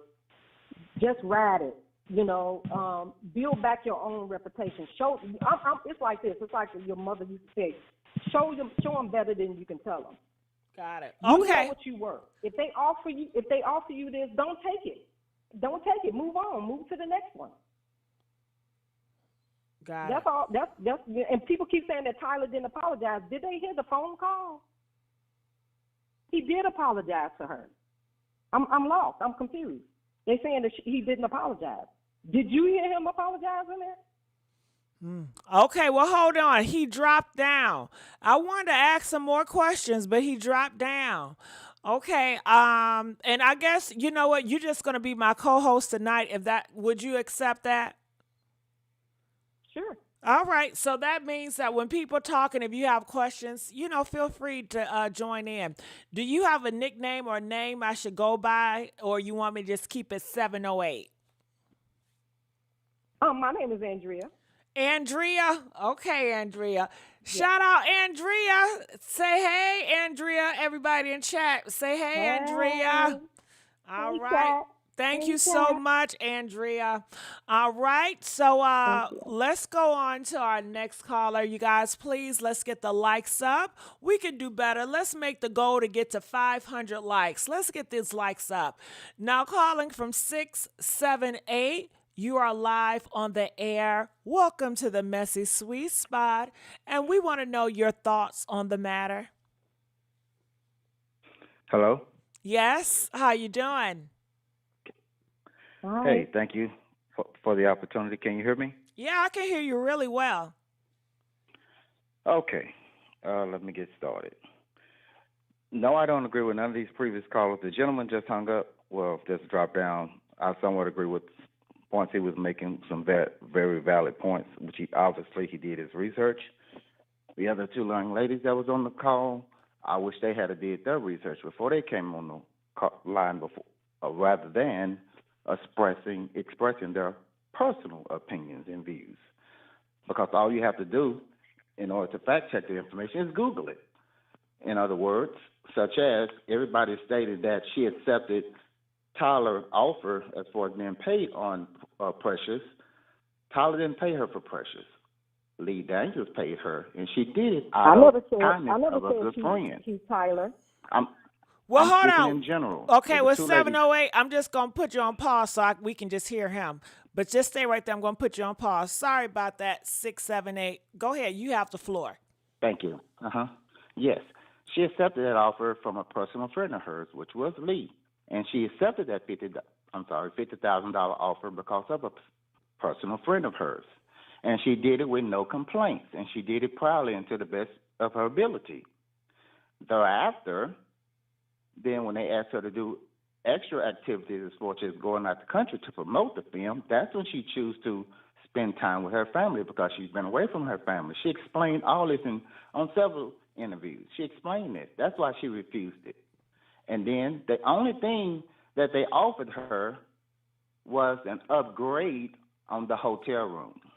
They didn't offer to pay her. And like she stated before, well, since you, as Tyler indicated, we don't just give out money, she said, well, I don't work for free as well, which was very understanding at that time. So, it's like you hear all these different opinions from different people. It's like then you do your research and your facts. This is all. You can Google everything. And in reference to D.L. Hughley as well, he contradicted himself as well, saying, well, he would never pay and this and that, but he failed to realize his wife paid the mistress money. Talk about that story, please, because some of us don't know. And, you're right. We need to do our research, but that's why we need voices like you to let us know. So tell it. Pregnant, tell us about that DL story. I don't know nothing about it. Dion was not making money while she was pregnant. Dion was not financially able at the time. His wife was taking care of everything. She was the breadwinner, in other words. And when he finally, like you said, he went to church and he was going to come back and tell the wife. And he also knew after he tell her that they weren't going to be together because she was going to leave him. He prepared all this, and he was also praying that some way, somehow, Lord, make this go away, make this pregnancy go away or whatever. And then as time progressed, while he was getting ready to tell his family and his wife, all of a sudden, that's when he realized he was told to get to the hospital because of the baby's situation. Then he found out of the baby's death. So therefore, he indicated this was all in an interview that he did. You can Google it online. And then he realized that the baby didn't make it. And he realized, oh, God might have answered my prayer. Oh, hell no. Wait, 6, 7, 8. I got something to say about that. I know he did not. Sure. Go ahead. He didn't. Oh, my God. I never heard this. I know it sounds crazy let me because talk. it was very... Wait. So he felt that God is killing babies because of his crimes, because of his wrongdoings. That's the part he prayed. That's the part he indicated that he prayed. Hold God. on now. Wait. I'm trying to recycle it in my head. Now, God intervened and God took out the baby because he's a cheater, because he lied, because he betrayed his wife, because he was I couldn't believe that he was actually saying that in an interview. All you have to do is Google it. And you'll see the sit-down interview that he had. I don't know if it was with Glad or what, but he verbally stated that. And the wife was paying the mistress the money. And I'm like, now how can you get online and then talk about Monique paying for her husband, but your wife was paying the mistress for you on the behalf of you? How contradictory. Wait. Why was his wife paying the mistress? That happened thereafter because I don't know if the mistress was, in a depression state or whatever, but he couldn't afford to give her no money at that time. So the wife was. Oh, and also the money came from his allowance that the wife was giving him. Well, shit, he sound like he's another goddamn Monique husband. They in the same goddamn boat. That's my point. That's why I They're said in the the nerve of him same to get up there pot. and try to belittle her. I know he did. I know he Exactly. lied because how he said it was like the that man. money was coming from his allowance. Child. And all you have to do is Google so it if you don't believe what I'm saying. He was saying it like the man is always supposed to be the breadwinner, and he was clowning Monique's husband because he's not the breadwinner, and Monique is pretty much the breadwinner, and she gives him an allowance. Exactly. But you're and saying all the that. Callers, get on Hold here. on, wait. Please, just fact check what these people are saying. Anybody can get online and say anything and make it believable. I can't re-say what I'm going to say. You keep on talking over me. Okay, so because I'm apologize. enjoying what you're saying, but I'm trying to recycle in my head, and you keep repeating. I'm like, God damn, can I know? Okay, so everything he came out, and let me just play it if you guys did not know. So I'm going to play a little bit. This is the... All right, I'm taking time to respond to Monique again. She made another greasy-ass video with her daddy. We kind of relitigating some of the stuff she said on Club Shay Shay, where she talked about how she was on the show and somebody, they played a game, Would You Rather? And I guess she felt like they insulted her husband's sexuality, which is interesting because she can always talk shit about everybody else's sexuality. But I guess her husband's sacrosanct. He's off limit. But a hit dog will bark unless his mouth is full. But she talked about, well, she didn't actually call her lawyer. Who the fuck would be afraid of your lawyer? Your lawyer, you mean the lawyer that did your contract? The lawyer from the firm of Negro from Ghetto Got Him and Gone, that lawyer? Who the fuck afraid of him? He couldn't get your name right on the ticket. He gonna get it right on a legal document. It didn't happen because we decided it shouldn't happen. You didn't need to, because we respect people. We don't have to do things for clicks. They took it off because you asked me to, because I respected you at the time. You also talked about how I disrespect you on so many platforms. But you have this impeccable memory where you can tell to the degree, well, who did what to you and why and what happened, where you were. But you can't pull up one time on any platform that I said anything about you at all because you know you're lying. You got that piece of paper and that big ass memory, but you can't pull one up. My biggest mistake is saying yes to you. I should have said no when you couldn't come on my radio show. I should have said no that I wasn't playing those dates with you. As a matter of fact, almost anybody who says yes to you at some point is in this milieu with you. Almost anybody. So I would suggest anybody out there, you can say yes to drugs, but say no to Monique. You talked about how my children, families are uplifted. They weren't when you were running across Vegas. The stage in Detroit. They weren't when you talking shit on social media. When you got your ass whipped and your tickets dropped, then they became off limits. But let's do this. Let's decide that you will treat my children like you treat yours, like you don't know them, invisible, like you have no relationship with them, like you're estranged, like you're unfamiliar, like you don't know them. You also intimated that I was a coward. You know what I'd never do? I would never let my woman take care of me.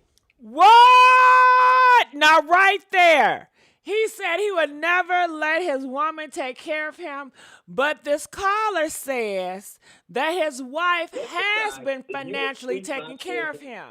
So that is a very contradiction. So I want to play a little bit. Did y'all hear what he said? He would never let his woman take care of him. Okay, hold on.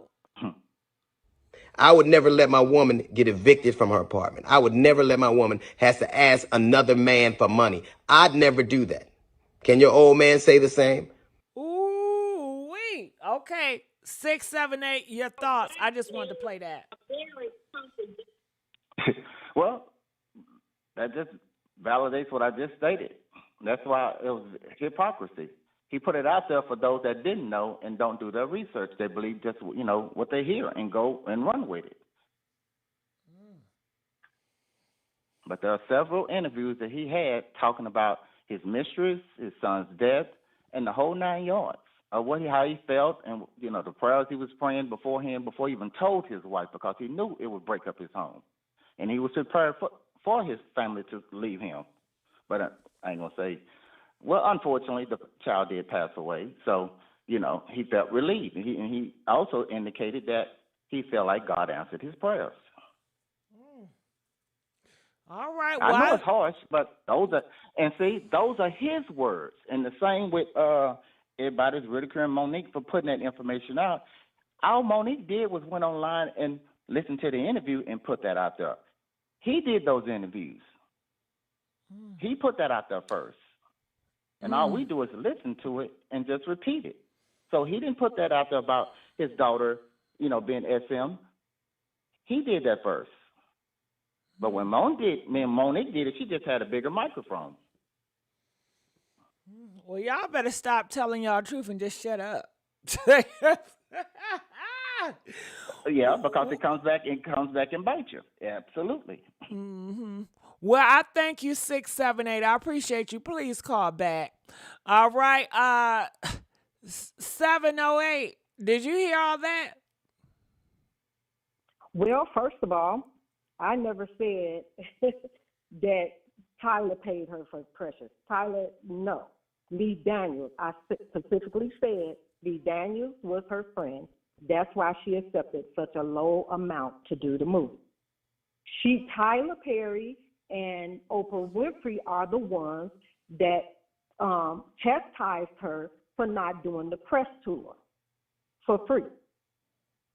They had nothing to do with the movie Precious. That was Lee Daniels' project. And I want you to do your research, Gigi. Don't listen to me, listen to the other callers. Do your research and come back and do the topic on the situation with D.L. Hughley and the mistress. Because for one, that was off topic of what you was talking about. Because your topic was about how people felt about D.L. and Monique going at each other. Monique never mentioned anything about the mistress. But that was some tea. That was some tea. Yeah, I didn't know, but that was some tea, that's though. what I'm saying. But do some research on that because the call is not telling how it really happened. That's not how it happened. Okay. Okay. That's not exactly how it happened. Okay. But because the mistress and the wife ran into each other.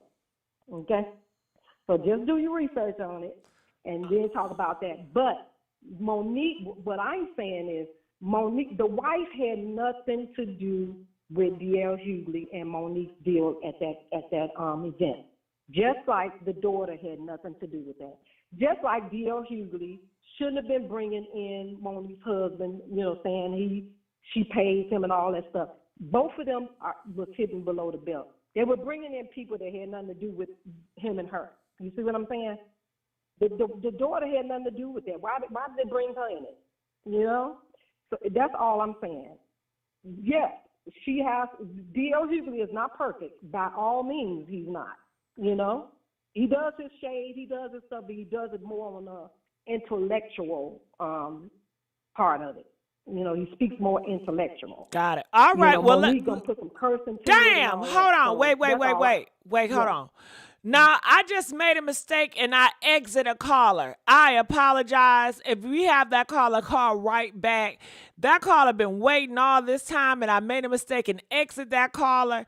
Can you please call right back? I'm so sorry. Oh, I'm so sorry. Hurry up and call right back and I'm going to pick up your phone call. I'm so sorry. Oh, I'm sorry. Caller, I know they like, what the hell happened? Oh my goodness, please call right back. Okay, hold on. Let me put 8856 on hold. Let me get this caller. Calling 2267. You're live on the air. Were you holding earlier? Yes. Okay, I'm so sorry. I made a mistake and clicked you off. Welcome to the Messy Sweet Spot. Please tell us your thoughts about everything. Yes, hello, Miss Messy. I side with Monique on this situation because I feel as though your truth is your truth, and you should never be told when not, or how many times you should not be able to tell it. This is her story. This is her life. She lived it. If you don't want to hear her talk about it, turn the channel, click off of it, because it's her right to speak on what happened to her, as far as I'm concerned. As far as, and I don't care that she's exposing Tyler Perry and Oprah because they did her wrong. You don't go behind the business knowing that you have more power and you know that it's easy for her to be blackballed, because who's going to tell Oprah and Tyler no if they say don't work with her? They knew that they would overrule anyone wanting to work with her, no matter how good of an actress she is. All they had to do was say don't work with her, and they're not going to work with her. And that's not right.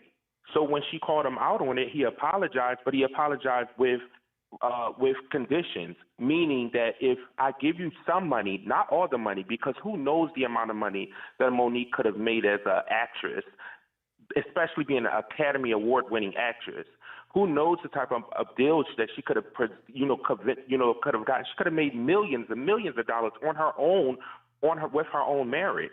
But now you're going to offer me some hush money, and with the hush money, I now have to publicly say I'm sorry to you, the person who stunted my career, who stopped me from being able to blossom and become as big and successful as I could have been. And you want me to publicly say that? Like, no, I completely agree with her. No, I'm not going to say that. And as far as her husband, I feel like he's doing a good job supporting his wife. That's what you're supposed to do. As well as, that's talking about he's not good with business. If it was not for him, Monique probably would have took that sorry deal with Netflix initially, and she wouldn't have fought for the deal that she ended up getting in the settlement, which ended up giving her probably way more of what she asked for, and she ended up getting a special. So her husband is doing something right. He's not just letting people walk over her because she's a woman, and they know it's easy to walk over a woman if you don't have a strong man behind you. So I think her husband is doing something right. It may not be to the degree that we feel as though, because we see him as just this man sitting on the sideline, and I don't think that's fair. He is a manager. He does book her deals. Monique has been doing shows all over the world, and it's because he's her manager booking these deals. She's not doing this on her own. Like she said, I'm the talent. He's the business. So when we see her all over the world touring, it's because of him. So don't discredit the man because you feel as though he's not doing everything that you feel he should be doing. Just like they brought up Wendy Williams, or the caller brought up Wendy Williams. Did they not know that it was because of her husband that she was able to get those type of deals? And as soon as her husband was out of the picture, look at how they started treating Wendy. Look at all the people who started railroading Wendy. So, yeah, he wasn't a good man as far as, infidelity, cheating, all of that. But as far as her business, he was the glue that held her business together. And when he was removed, all those snakes that was in the pit waiting to get her because they knew she wasn't in her right mind, they attacked her. And now Wendy doesn't even have control over the money she has. She has no money when she was worth over $60 million. When she was with Kevin, you see what I mean? So you can't just say these people are not helping. Yeah, you can't say these men are not doing their job just because you feel as though they're not doing their job. They are doing their job. That's the reason why they are at the level that they're at. That's the reason why Monique is working right now. It's because she has the support of her husband. She sat right there and said, he's the person that holds me together. He's my backbone. He's my support. And he's the reason why she kept going when everyone else was telling her to back off of it. Monique, sit down, shut up, don't talk, just step and fetch, put your head down and take it. Do what Master say, take it. And it wasn't because of him. She would have never continued to stand on her integrity and become a person who now we are saluting, because everybody who wrongs her, they're now having to stand in the light and face the music for wronging her. And guess what? She can tell her truth until her lips fall off. I don't care if she tell that story 1,000,000 times. It's her truth. It's what happened to her. If somebody did something wrong to you, would you want somebody to tell you, okay, it's enough because they didn't give you the apology? I don't care if you never apologize to me. I'm going to let the world know what type of person you really are behind the scenes. Because you put on this face that you're a nice, God-fearing person, Tyler, donating money to charities and this and that. Oh, I'm so God-fearing. You're not that person that you put on that in front of the scenes. You're a devil in disguise. You're a wolf in sheep's clothing. And you need to be exposed. You need to. And we need to stop putting, like one of the callers said, stop putting these people on pedestals and holding them to high regard. What makes Tyler Perry and Oprah Winfrey better than Monique? Because they have more money than her? They obviously don't have more integrity than she does. They don't mind lying and stepping on people to get ahead. So you put them above because they were able to garner $1 billion. Guess what? You can have $1 billion and still be and not be shit. I'm sorry to say it. Wow. They saying you the My best opinion. caller of the night, calling from Philly. Yeah. I I just told wanted you to that tap in Philly, because I was that listening to Philly. different people's opinions. Yeah, and I'm with that other caller. He did his research. Yes, D.L. Hughley did say on Flag the incident about his daughter. These are things. This is all public information. They don't want her to be right, and it's sad because it's mostly women who don't want to side with another woman who's fighting for y'all to have wage equality. She's doing this for you women because as men, we're always going to have the upper hand. Even being black men, we're still going to be above black women. So if she's fighting for y'all to have equality, y'all should be on her side instead of fighting against her. Wow. But y'all so quick to tear another black sister down because y'all don't believe in yourselves, so y'all expect her not to believe in herself. But that's the difference. She knows her worth, and she's standing 10 toes down on it. And whether you like it or not, you have to sit there and watch her gain everything she lost by her own merit because she stood on what she believed in, not because of what you believe in. If he dropping some knowledge, I want y'all to like this video, okay? They loving you, child. They loving you. They said keep preaching. That's it. You know. No, you got to keep on preaching. Now you got the people hot and bothered.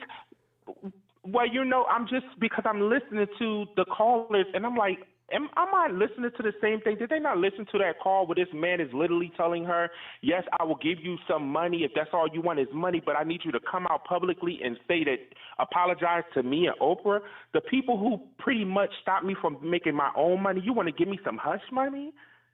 Like my years and years of my career is gone and tarnished because of two powerful black people, not white people, two powerful black people. And when Monique sat on that Shannon Sharp interview and she said that a trans woman was the one to help her initiate that conversation with Lee Daniels, it's a shame that it's more black women, biological women, that are against her than the damn trans woman. And when she said that, people was like, well, why is she saying a trans woman? Because she wants you to know that it's a shame when another woman outside of biological womanhood was able to see where she was coming from, understand her hurt, and facilitate a dialogue with her friend. Because that was the trans woman's friend as well. She facilitated a dialogue. She got him to understand where Monique was coming from, and he was able to come out, apologize to her publicly for doing her wrong. And also, because of that, Monique was able to bury the hatchet and work with him. These people are missing out on a gold mine. She's a great actress. Whether you like her or not, she is a great actress. Yes. And she could have made Oprah and Tyler millions and millions of dollars if they wasn't so caught up in their own selfish greed of wanting to try to hold power over someone and feel like, okay, the way the white people treat them and tell them you don't have a voice, they didn't want to give other black people voices. And that's not fair, and it's not right. 90 seconds. Don't worry about that thing. Go ahead, caller. They loving you. And shout out to Goddess. Goddess donated $5. She says Monique was supposed to be Cookie Lyons on Empire. She lost millions by being blackballed. She for lost real, millions for of real. dollars. Millions of dollars behind, and that's money she could have made on her own. She didn't need 60 no seconds. charity money. She didn't need it because she would have earned her own money if you would just allowed her to thrive in her own with her own talents. But you couldn't see past the fact that she didn't want to fly over to some damn film festival in Paris to promote a damn movie that y'all didn't even want to pay her for. Y'all come on now, just like. Because y'all, and then the thing is, they jumped on the bandwagon after the movie started taking off steam. It was a damn small little project that Lee Daniels did. But just like Oprah and Tyler, they saw the green-eyed demon started creeping up on them. Oh, this movie taking off. Oh, yeah. Other people are asking about it around the world. We need to get her out here to promote this movie. Now y'all want a piece of the pie because y'all seen that people took an interest in the movie. But let's not forget, 10 it was not seconds. for Monique's acting. If it was not for her talent, the movie would have never had garnered the type of achievement that it garnered. It was her talent. It was to her credit. So pay her her worth. Pay her her worth. Don't sit here and talk. Y'all making billions and billions of dollars. You got so much money, you just throwing money away. But you couldn't see the value in giving this woman her worth. I just don't get that. I don't get it. And I don't get how other women don't get that. Yeah, protect black women. Yes. Protect black women and protect yourselves. Y'all are quick to defend black men, but y'all are really hard on protecting other women. I don't know if that's the patriarchy, and y'all just fall in line with, the man is ruler of all things, so he must be protected at all costs. Damn, the hell with other women. I don't know what your logic is, but when you see a woman who is fighting for wage equality, when you have the fact that what Monique said years ago, you now have other actresses coming out saying this, and she's not the first.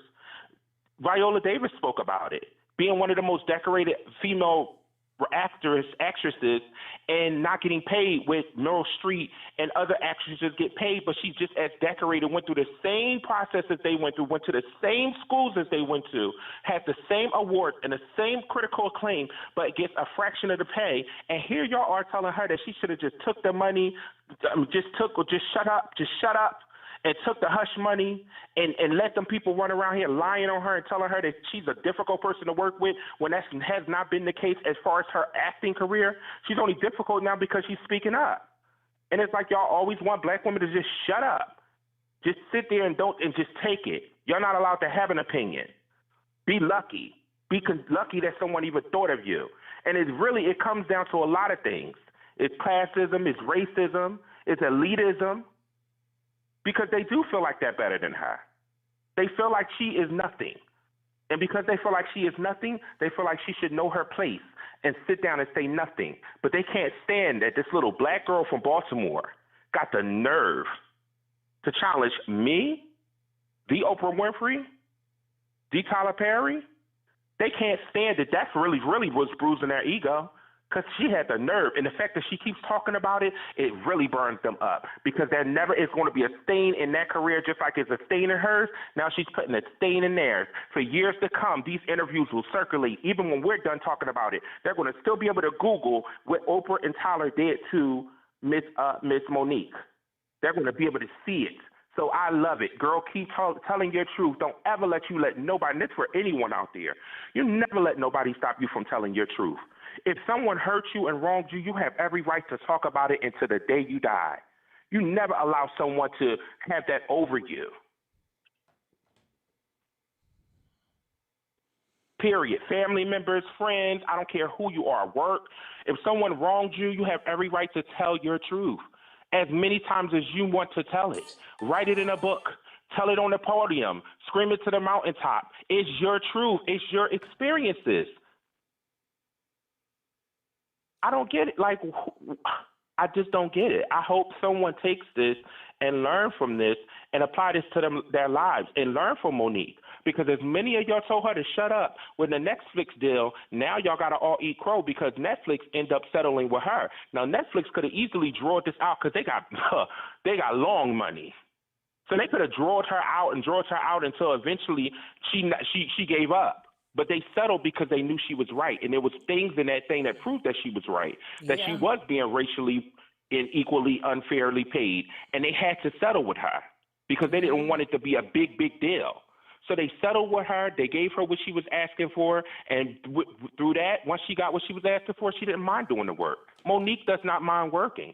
The woman stays working. She just wants to get paid her worth for the work that she's doing, like anyone, like me, like you, like anyone that works. Why are we working? Well, who wants to work for under the pay? You want to be paid your worth, paid your value. And Charlemagne even apologized. Yeah, because that's the first thing we do is tell black women to shut up. But then he had to turn around and apologize because he realized she was right. She should have spoke up for herself. And because she spoke up for herself, she ended up getting what she asked for. So he had to turn around and say, damn, I should have shut my mouth because I told her not to talk about it, but she talked about it, and guess what? She talked herself into getting what she wanted. Now, can you so for help all me you people with... out there that's telling people to shut up, you don't shut up. You keep talking. Yeah. Could you help me with this? Now, Sydney and Monique, they were on the podcast, and Sydney started crying because of Charlamagne apology. I didn't understand. A lot of people didn't understand why he was crying and why they were crying. Can you help us with that? Can you unpack that? I don't think he was crying because of Charlamagne per se. I think he was crying more so about the new co-host, Jess Hilarious. Jess Hilarious is from Baltimore as well. And they feel like, they personally feel because, Jess Hilarious and Monique, I think they have somewhat of a relationship rapport. She call her auntie, she call her niecey, whatever. I don't know if it's biological. But I do know that they have a rapport. And you could tell by Jess Hilarious' energy when the topic came up, and it was just hilarious that got into Charlamagne's ear to make him do the right thing and apologize and make his self-donkey of the day. And I think that because of that, it touched him in a personal place, because it's like, that's just all we want. It's for people to stop trying to make us seem like we're doing something wrong for fighting for what we know is right. And it took for this young lady who, just started working there to get you to see where she was coming from, where another black woman was coming from, because she just had to fight for her own rights because they were trying to underpay her on a Breakfast Club, and she almost walked away. So she stood up for herself and got a better deal, and that's why they brought her in and gave her what she was asking for. This is something that women go through all the time, and it's so sad because people say, oh, well, it happens to women all the time. Okay, so you're just supposed to sit there and accept it? Just because you say it happens all the time don't make it right. Mm-hmm. It doesn't. Like, stand up for yourself. If you don't stand for something, you will fall for anything. You're right. So, yeah, I think it was the sentimental. I don't think it's more so a Charlamagne. I think he could take Charlamagne. He'll take or leave Charlamagne. It don't matter. I think it was what Jess Hilarious did, and he knew the lengths that she went to make it possible for Charlamagne to man up and understand where Monique was coming from. So I think he was just touched by her. I think they both were touched by her because she just started the show and she's already making positive changes on that show. Because if you saw the comment section of The Breakfast Club on that particular episode where he apologized, it was a lot more people saying that, good for her. Thank you, Jess. This is a good look for The Breakfast Club. It actually showed them in a different light. So just her getting him to do something that is just a common human thing that you would think that it would not be difficult for people to do. Say, I'm sorry if I hurt you, if I offended you, if I done you wrong. A sorry costs nothing, but it gives a person closure because they know they were done wrong. And people want to hold that from people, and I think it's just so despicable of you to hold back giving someone peace of mind for doing something dirty to them or doing something wrong to them and not giving them the freedom of being able to say, I'm sorry, and allowing them to be free from whatever hurt you feel as though they are carrying around. You want them to be hurt. You want them to be angry because you don't want to give them that peace of saying, I'm sorry. And it's built on ego. Got it. Now, what were your thoughts about Greg when he came out and he said that this is an embarrassment? I can't, I like Mr. Mathis, don't get me wrong, but I feel as though you got to read the room here. Like, they're comedians, you're not. You're a judge. And when you throw darts, you can't tell people how to fight back. The fact is that he started coming on there. She didn't come at him. When she did the comedy special, she came at him in the wrong way, but she was a little hurt because he basically was trying to railroad her. He already knew that he had a memorandum and she had a contract. If you know business, you know a memorandum does not trump a contract. If Monique was said on the contract that she was supposed to be closing on that night, then you went behind her back and complained and got a memorandum, but it does not trump the contract that says she was supposed to be closing on that night. So she's not lying. It's her truth.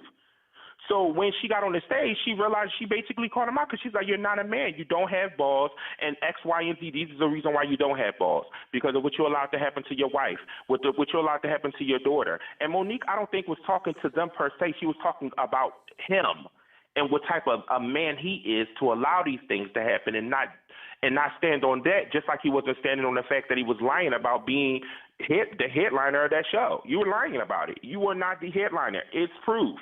You had a memorandum. That is just a memo. That does not trump a contract. So she was not lying, and she called you out for being a spineless man. And these are she gave her points of why she feels as though he's a spineless man.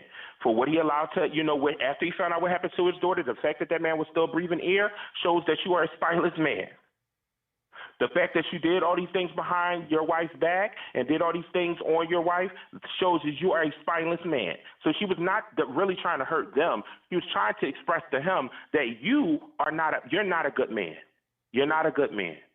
And these things, because I don't think Monique would make fun of that, because these are things that happened to her. She has also been touched by her own father and touched by her brothers. So I don't think she would ever make fun of that. I think that is a sensitive spot for her. So when she feels as though things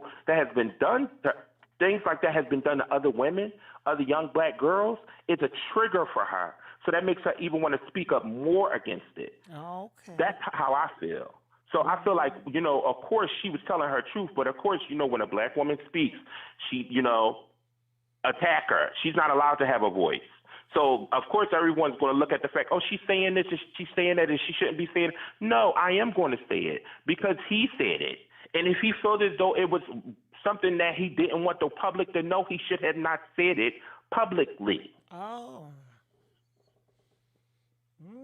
When I tell you, what is your name, or what can we call you? You can call me Taji. Taji. Ooh, they loving you, Taji. Yeah. Taji, you need to come up here more often, because you got this channel. This chat is jumping for joy. They feel like finally somebody that understands them and can talk for them. And I'm sure you are opening so many eyes and ears that never even thought about it, because how you word it and the passion that you have behind it. Now, people feel like she went too far when it came to DL, and I think you just hit it, that she wasn't trying to hurt his family. It came from a place because she was triggered. So do you think that what you just said cleared the air when people said, but she went too far with coming for his family on stage? I believe so. I believe that she was triggered, and rightfully so. You're playing in my face. You know that you purposely came late, knowing that I was the headline, that I was the closing, and that I was the closing act, meaning that I'm top billing. You knew I was top billing. You saw it in the contract that I was top billing. And when you couldn't have it your way, you tried to go behind my back. And when you realized that wasn't going to work, you tried to show up late so that I had no choice but to honor my contract and the time on the contract and go on at a certain time. So now that I'm on the stage and I know that you're back there waiting to come out here because you are a spineless man that just could not take the fact that, like she said, you were on the Kings of Comedy, but you were not the closing on the Queens of Comedy. I was on the Queens of Comedy, and I was the closing, meaning that Monique was the headliner of the Queens of Comedy. She's always been that girl. She's always been that girl. So for him, he wasn't that guy with the Kings of Comedy, and you think that you're supposed to come up above me? And we're not even going to talk about accolades here. He knew that he was not even nowhere on her level, and let's just keep it funky. He's not. She has surpassed him in so many ways. And it's not to put, person against person, but if you know that this is what we agreed to, this is the contract, this is the billing, why would you try to go behind my back and try to do something dirty? Now that you're trying to do something dirty and I'm on the stage, and Monique is a strong woman, she's a very opinionated woman, she's not going to hold back. That's how bold she is. She knew he was there, and she made sure she said it so he could hear it. Yeah, you're spineless. Yeah.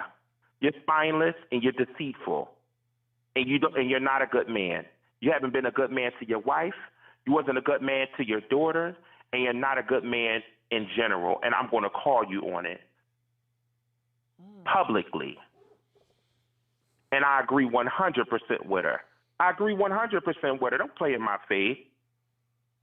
And then tell me, no, I agree with her. She had every right to call him out. Now, should she brought up the girl trauma? Yes, it's hard. I don't think that the girl should understand that trauma, but Monique has dealt with these same traumas. She dealt with that. So she knows how it feels to not have somebody believe you when you're saying that someone's doing something wrong to you.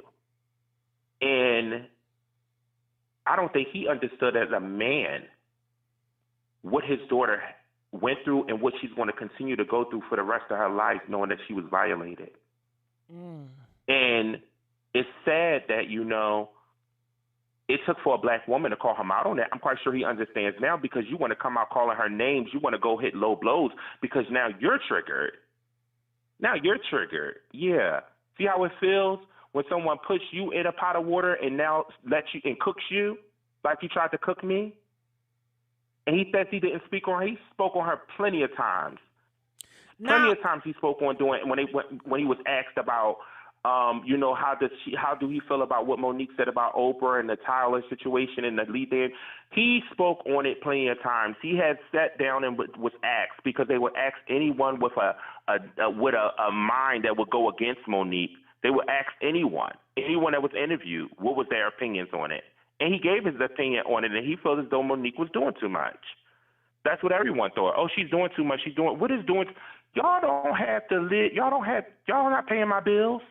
Not one of y'all are paying my bills, and y'all telling me I'm doing too much about calling people out who had stopped me and stopped me from making money to the point where I am now filing bankruptcy and losing property, all because I didn't want to go overseas and promote a movie for free. They wasn't doing too much when they did that. But I'm doing too much because I'm calling them out for doing that. Interesting. Now, you said that Monique is better than DL. Can you explain that? As far as, Monique, accolades and as stuff? Far as, first off, I'm sorry. I'm not a DL. I've never laughed at a DL Hughley joke. And that's just maybe his sense of humor doesn't resonate with me, but I just do not think he's funny. I've never thought he was funny. I think D.L. Hughley attached himself to other people who were funny. And I feel like that's how he got by, being attached to other people who were funny. I just never saw him as funny. But Monique has done stand-up, like I said. She was on stage with Andell Givens, with other top-notch female comedians, and she still shined, and shined even bigger. To me, that states who you are. She has never been afraid. She's on tour right now with one of the funniest comedians, one of the most electrifying comedians ever. People are scared to go on, tour with Cat Williams because he's so raw, he's so gifted. But she didn't back down from it. She went on there and did her set because she believes in her talent and her craft. D.L. Hughley would have never wanted to be, opening act for Cat Williams because he's too above it. And I don't know why, because what has he accomplished? Besides, show Monique, all she has to do is get 2 more awards and she will literally be one of the most decorated comedians ever. All she needs is a Tony and an Oscar. A Tony and a Grammy. Because she has an Emmy and an Oscar. So she literally has surpassed them in so many ways. It's not even worth talking about it. That's why she said we're not going to even talk awards. We're not going to do that. He knows it. He knows it. Ooh. Well, I mean, it just is what it is. Like, I don't know anyone. I can ask 100 comedians. I mean, 100 people who do they think is funnier, DL Hughley and or Monique, and they're going to side with Monique. They're going to say, well, Monique has been making me laugh since I was a child. I mean, everything, the woman opens her mouth and just her verbiage has me dying out laughing. She's a funny lady and a funny personality. And I do think some of this has, maybe killed her a little bit, but she keeps going. And I love someone who has perseverance. I always root for the underdog. I do. And I feel like because she was done wrong and because she could have sat there and just faded away, and chose not to, that makes me like her even more. That makes me want to root for her even more. And I just can't stay. I just love to see, and I love that she has people side of her. What really shocked them? Because they thought they had it all, but they never thought the power of social media. We live in a time, I'm sorry, this is not the time where you could just shut up and you have those powers that be can just shut you up. We live in a time of socialism. Guess what? The public opinion matters. The court of public opinion matters. It does. People's careers have been made and broken off of the court of public opinion. So what we're not going to do is make it seem like Monique speaking her truth and telling her truth to the public and getting it trending. It has not affected Oprah and Tyler in any way, shape, or form. It does affect them. It does. Trust me. That's why they were trying to shut her up. Because if they thought that our opinions didn't matter or what she was saying didn't matter, they wouldn't be trying to call her on the back end, trying to give her hush money.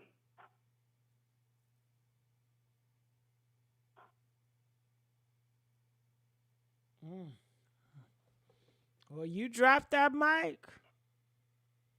I'm just saying, I just wanted to wake it up because I was listening to everyone's opinion, and everyone has some truth to what they're saying, but I think they're missing the most important thing. It's her story, and she should be able to tell it. I don't care if you don't want to hear it anymore. I don't care if you feel like she told it too many times. I don't feel like you feel as though it's not benefiting her. If she wants to tell her story until the day she died, that is her story. Those are her experiences. There is power in the tongue. You speak everything that has been done wrong to you, and you speak power over it. You don't be a victim, you become victorious. All right. And they tried to victimize her, but now they tried to victimize her, they tried to vilify her, and now she's becoming victorious because the words that they used against her is now being words that is used on them. That's why they say be careful when you dig a grave, because you might be digging the one for yourself. Because now Oprah has not been so favorable in the community, and she's getting a lot of backlash. She's like, well, what did I do? What did I do? Well, guess how many people you did things to that we don't even know about? And Tyler Perry and the whole situation with the I don't know that guy's name real well. I don't know. Christian Keys. I don't know. Christian Keys. Look, I knew you were that whole fiasco and thing that's going on with him. All of that is showing him in a bad light. And now Monique gets to sit back and, shine. She gets to sit back and look at God prepare a table before you in the presence of your enemies. He will prepare a table for you in the presence of your enemies, and she gets to sit back and make money off of her truth. And her enemies have to sit there and watch her grow and prosper off of her truth. That's God working, baby. I can't even say it any better. If anything, that only taught me that God is real. Because to come back from there, you have the two most powerful black people in the industry blackball you, and you able to actually have a career after that, baby, don't say what God can't do. They love you. They love you. I just wanted to call in, but I really enjoyed talking to you. I was waiting up. I was saying, hold on now. Let me get on this phone because I don't know what these women is talking about. Oh, well, I'm glad you do it. I hope you call every time I go live. I hope I hear from you. I sure will. A friend of mine.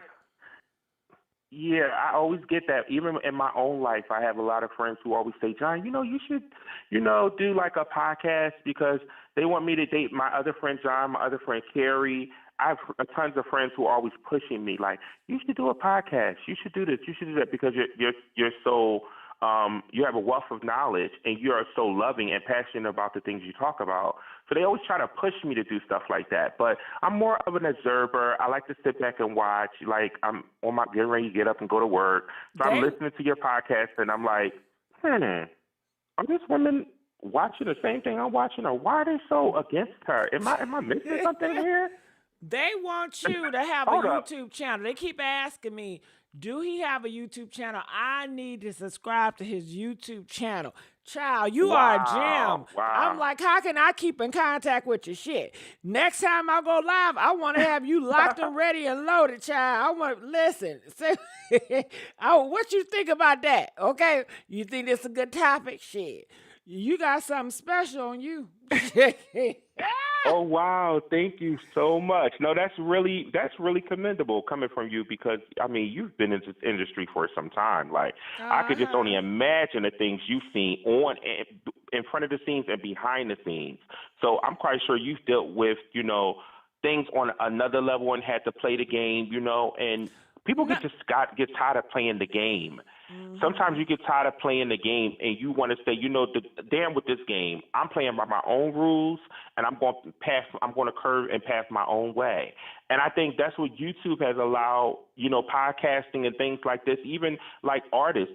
They're becoming independent now because they realize they don't have to play the game anymore. We live in a time of socialism. We are really in socialism. So you create the path that you want for yourself. Now, I think it's about to change when Trump get in, or the Republicans. I don't know if they're going to get in, but things about to take a roll for a turn. Look. Yes. I don't know what. I hope that, because I think he's going to turn it into a totalitarianism. I think he's going to turn it into a totalitarianism. I'm afraid of that, because I know that means that we're going to be pretty much. Well, hold on. Let's save that for another topic. But can I keep your? Is this your number? Can I keep your number? Yes, you can. This is my number. Yes, you can. Okay. Well, I'm about to reach out to you. I'm going to text you so you'll have mine. Okay. I'm going to lock you in. Hold on. For sure. I'm about to text you now. Yes. Hey, I'm with it. My I'm people with it. love I love you. I love what you do. My people love you. Yeah, well, I love what you do. I think your voice is needed. Your voice is very much so needed. And, you keep going. You keep thriving. You're only going to get bigger and better. And all those little setbacks, they're just little setbacks to build you for something and prepare you for something that's even bigger, an even bigger platform. So you never look at those little setbacks as something that to make you feel like, oh my gosh, should I quit? Should I stop doing this? No, don't let them discourage you. You keep on going, because your platform is going to get bigger. Once you get over that hump, it's an even bigger platform waiting for you. Bam. Bam. Okay, I thank you, love, and I appreciate for pouring into me and pouring into everybody. Now, I did text you. Did you get it? Yes, I did. I received the text. Text me back the correct spelling of your name or your nickname, because I'm bad with names. I will. I'll do it right now. All right, I appreciate your love. All right. And thank you. We're You're going to welcome. let you go. All right. All right. Have a great night. You too. Oh, wasn't it a joy? I enjoy you guys calling in. I want to hear from everybody. We got 2 more callers we got to get to tonight, but I am really enjoying this. Get the likes up, you guys. This is the People's Choice, the People's Voice channel. All right. Now, I'm going to our next caller that we have lined up, calling from 856. You are live on the air. What are your thoughts about this? Welcome to the Messy Sweet Spot. I'm sorry. What are your thoughts about this? My thoughts is, I kind of forget what I was going to say because the last caller was just going on and on. But my thoughts is, I'm sorry. But my thoughts is, like I said before, to 708, she has the right to speak her truth. And DL Hughley is the first one that came out and said that his child was molested by one of the friends, and he didn't believe her.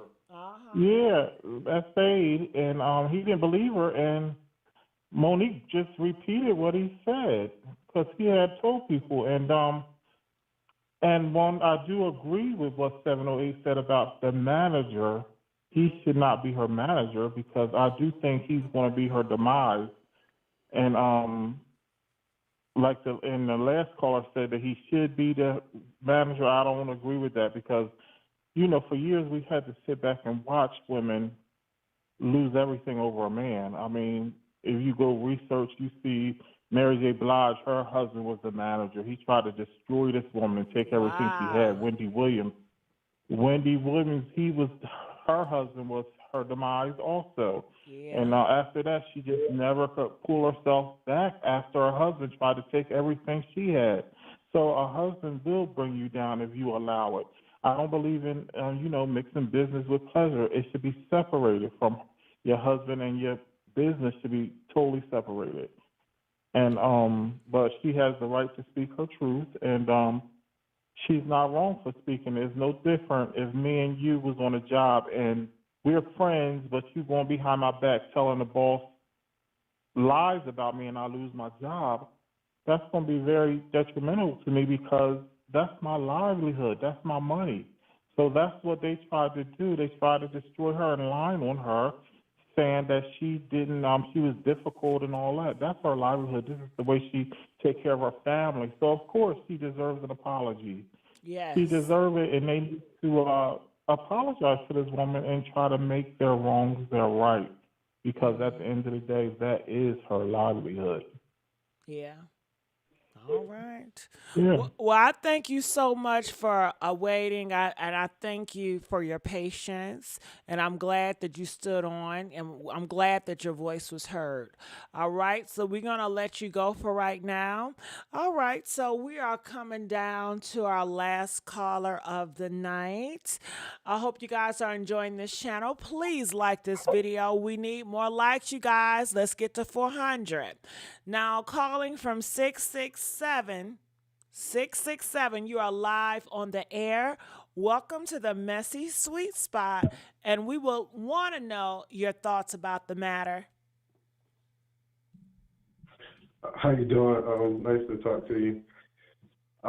Yeah, I was just saying, I think it's a little bit crazy, how DL was talking and responded back to it. When Cat Williams was going at the Wanda lady or whatever, he didn't really disrespect her in that same manner, in which DL kind of started off with Monique. And a lot of what Monique said turned out to be true. For me, for instance, I was dating a girl and didn't have any kids or anything, and maybe Hold on for 1 second. Are you having me on speaker? Because I want more clarity. Yeah. And I shout out. Apologies. You from Baltimore, right? Shout out Baltimore. Yes, We ma'am, love all Baltimore callers. We love Baltimore. Right. And Monique is from Baltimore. So go ahead. Yes, ma'am, and we hold the people that succeed from the city, in a high regard, whatever. I talk a lot about Baltimore yes, people, from Monique to Krishan Rock. Go ahead, Baltimore. We have a very specific way of cutting through bull crap, and that's what I think Monique is displaying in a lot of ways.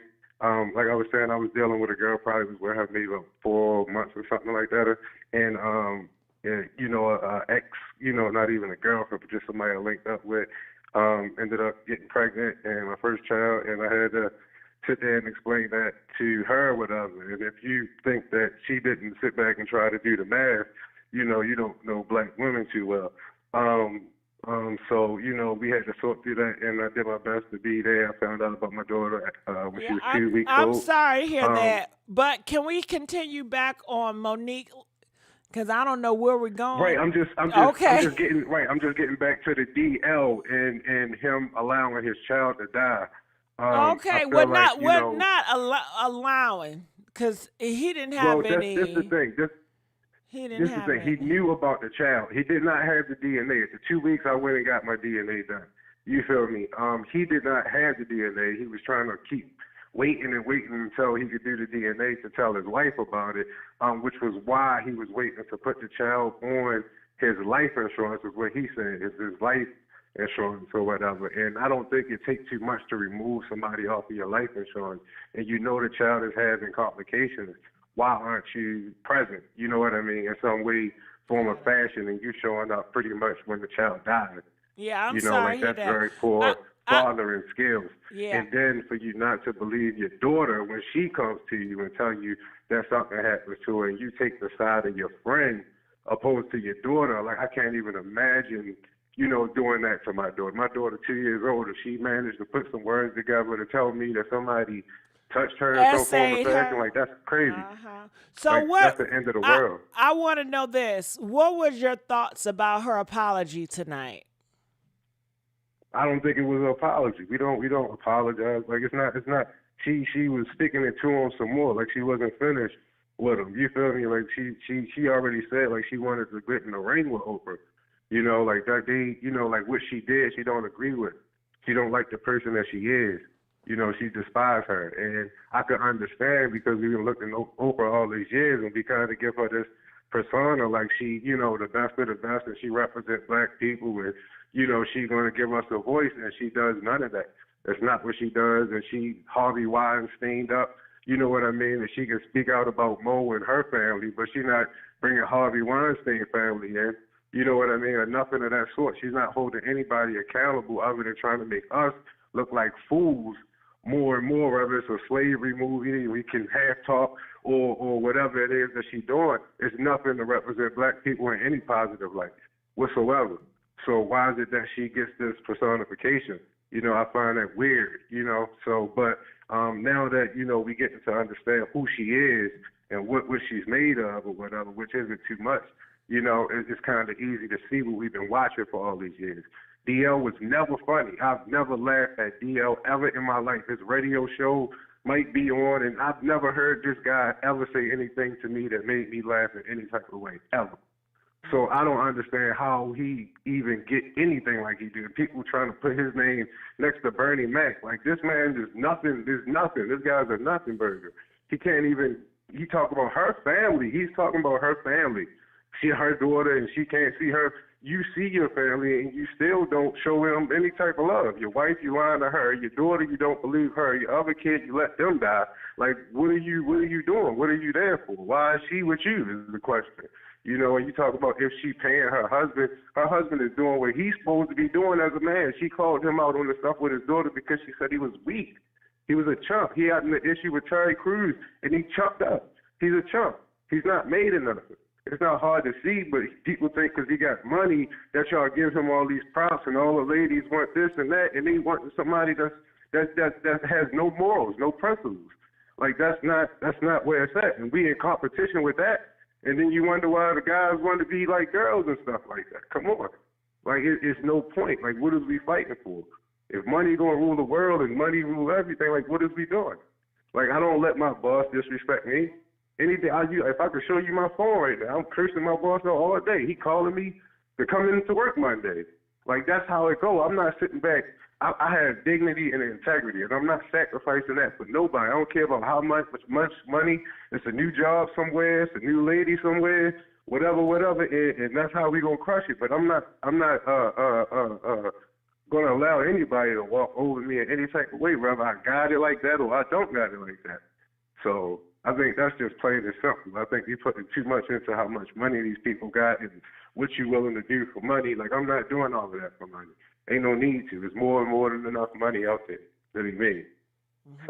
So what are your thoughts about Greg? Greg said that this is embarrassing to the black community. That's the I'm sorry, I was trying to figure out who he was. The court guy. Judge. Yeah, I just think that's unnecessary. Like, he really, like somebody said on the social media, like, he really ain't did nothing all this time. You don't got no problem with black people shooting and robbing and stealing and us getting screwed over at work, because the same stuff that Monique dealing with at work is the same stuff that we dealing with at work. It's the same stuff. They don't want to pay us. They want us to do everything. They want to add to what we got to already do, and there's no extra money there. Like, if they paying for her to fly back and forth and they paying for her hotel, why shouldn't she be getting paid? Why should she have to fork over the money to not get paid while she's doing promos? That don't make sense. That makes no sense. If they paying for the plane and they obviously have a stake in it. She's not getting anything off of that other than what she already was set to get. And this is how they treating the black actors. They're not doing it to the white people. They're doing it to the black ones. They can't make as much money as them, and we all want to be famous, and we teaching our kids to sing and to dance and to taking our little money to go and do that so that somebody can say, hey, you got to have sex with me in order for you to be successful. Like, what is that? What is that? How do we put our children into something like that?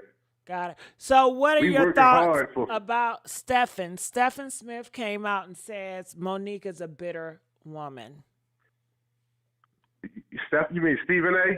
Yeah, Stephen A. That's what I wanted to say. He clout chasing.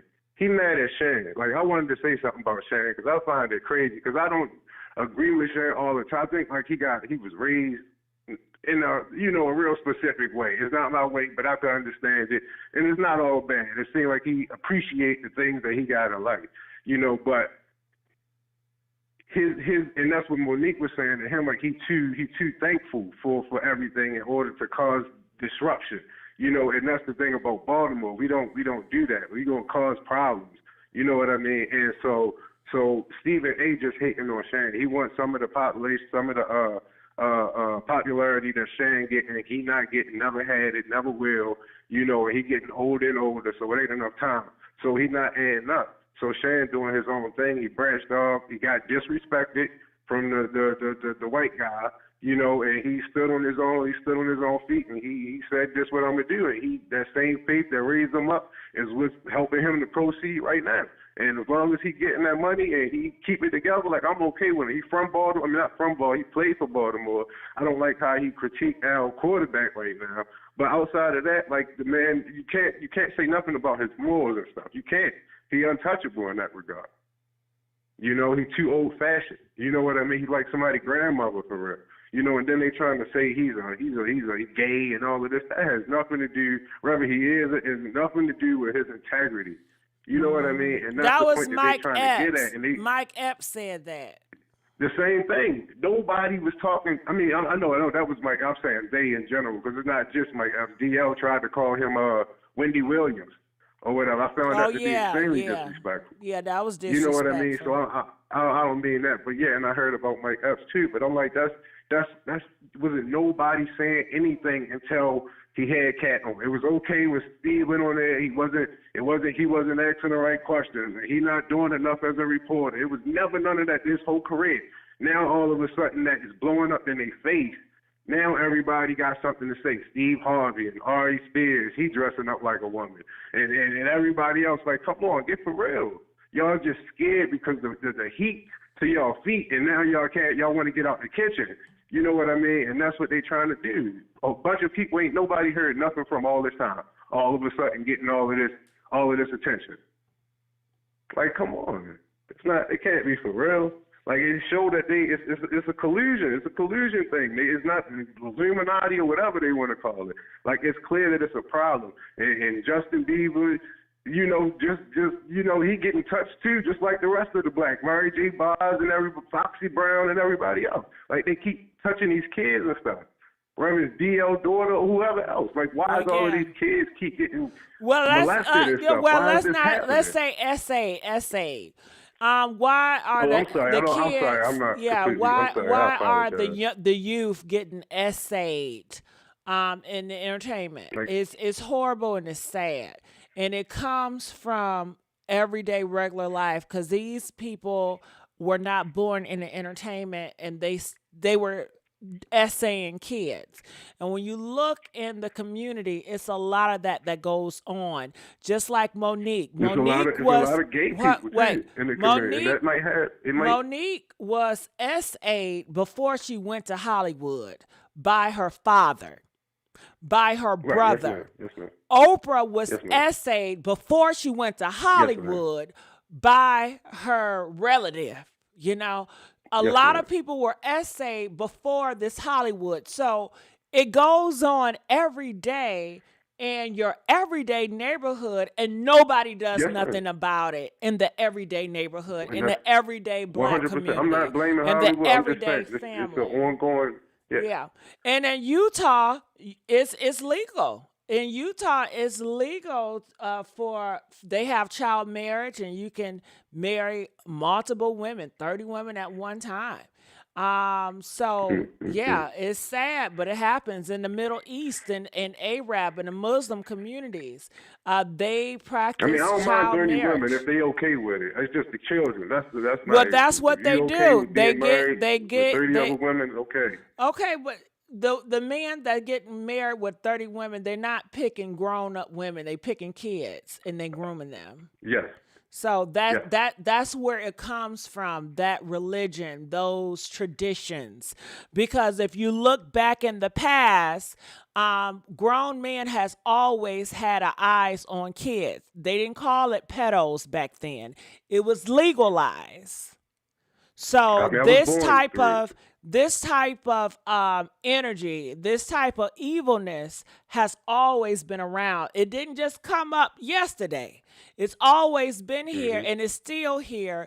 And yet you still have laws that allow it to linger on. For sure. Yes, And ma'am. nobody is doing Yes, ma'am. anything in the family. You got black family members, they ain't talking about it amongst themselves. Do you think the church No, is the talking family's not about together. this? The church ain't talking about I it. don't I don't It I don't happened. agree with nothing coming out of the church. Well, I'm just Nothing saying, at black, all out of the church. you may not agree I with take my it. God and I'm good. Right, but you may not agree with it, but black community, they have a strong ties to the church, and it happens Yes, ma'am. everywhere. So, Yes, it ma'am. has to be more awareness, and it has to be more spaces where kids can feel I safe mean, we to can't speak say out. that everybody is getting SA'd, I think you said. You can't say that But everybody's it's a getting lot. SA'd If and we there's no ask, awareness. if we at the chat, There is an awareness. We ask, gotta hold start on, checking let's it ask a the lot chat. better. How many of you guys have been essayed? Press 1 if you've been essayed. Press 4 if you've never been essayed. A lot of people in this chat been essayed. Like I said, I was conceived through that. I was conceived that way. Oh, I'm sorry My to hear father was that. 37. My mother was 15 years old when she had me. Mm-hmm. You know, so that's not nothing I'm unfamiliar with. I don't know who is unfamiliar with it. I'm just wondering why is it that it keeps going on. And I think it has a lot to do with the broken family, broken household. So, you know, you broke when you go to church too. You know what I mean? It just But I perpetuates itself. disagree with the broken family, because when the family was whole, back in the day, traditionally Well, speaking, yeah, I give you that. it was going on a lot. I give you that. But I'm trying to tell you that what you're talking about, it has a strong chokehold on the world, okay? Back in the past, little girls were sold off to their husbands. I understand that these little girls were like 14, 13 getting married, not because they wanted to, because they didn't have any choice. And that's what their parents, that was society during a lot of those times. You understand? So that has Well, I a do, but long tradition and a long passing, you know, just like hate. Do you think hate is just gonna automatically disappear? People still have hatred for Right, their but hearts can for I say different something? I'm groups. Go sorry. ahead. I apologize. But like and I'm not saying that you're saying it, so please don't. You know, I don't want you to feel offended or anything. But I'm constantly like getting the feel like it's been going on for a long time. It's never going to change. Like that's the way that people kind of looking at it. Like that's not a productive way of. I get that it's been going on and nothing has happened, but I don't think that outlook is what's going to help us to get past this. Like just say it's been going on and it's been happening. I understand it. It's not. Yeah, I'm not nobody said saying it to anybody got raped excuse it. yesterday, to my knowledge. I'm not saying it to excuse it, but to understand what you're faced against, you have to know the backstory. You got to know the history. Yes, How man, could you fight it? It's always been How could you fight it if you don't know what's going on? Black slaves were SA. This has been going on forever. Yeah, but that's this is nothing new. It's been going on before the slaves as well. There were always slaves, so it's always been going on. I'm not saying that. My Well, I'm point talking is that about it's the been American going on. slaves. I thought you were just talking about the American slaves. No, I mean, it's always been a thing. You take the village, you take the people, you rape the women, you kill the men. That's how it goes. essay. Oh, I'm sorry. But let's get back on the topic because we're on essay topic, and I don't know how we got here, but we're here. But we definitely wanted to get back to Monique and her apology tonight and everything that she said against D.L. Hughley. Yeah, I think she did a good job with I watched some of the little performance thing that she did with Kat. I think it probably changed up, maybe tomorrow or so. That was just like a welcoming party type thing or whatever. But I think she got some, other stuff for it or whatever. But yeah, I think she did a good job. I think she right in the situation. Tyler Perry said he would pay her. He had years to pay her, and he never did. Before she been recorded that. She's just releasing it. He been could have paid her if that was the case. A Lionsgate, because that's the thing too. We get distracted by, the black individuals, but it's white people over top of them that's making them do the stuff that they doing. Oprah Winfrey and Tyler Perry both was working with Lionsgate. So if we're gonna hold Oprah Winfrey and Tyler Perry liable, we're gonna get Lionsgate too. But the thing is that Tyler Perry and Oprah Winfrey, and that's the thing with this Illuminati stuff. So I think wait. the lower hanging fruit. Right. So what, Monique? So you saying Monique should go after Lionsgate? I'm not saying Monique nothing. I'm saying that the wrong that's being done. I mean, I'm not saying she should. I'm saying the wrong that's being done is something that we're observing. We're pissed off about. We got our little issues with it, our disagreements or whatever. None of us getting no money off of it. My point. But if they're doing this, they're perpetuating this problem. They are just as much responsible as Oprah Winfrey and Tyler Perry. Now, Tyler Perry, Oprah Winfrey, the heads, and if somebody's not making enough money, I think you being the head should be saying, hey, I need this and this for my workers.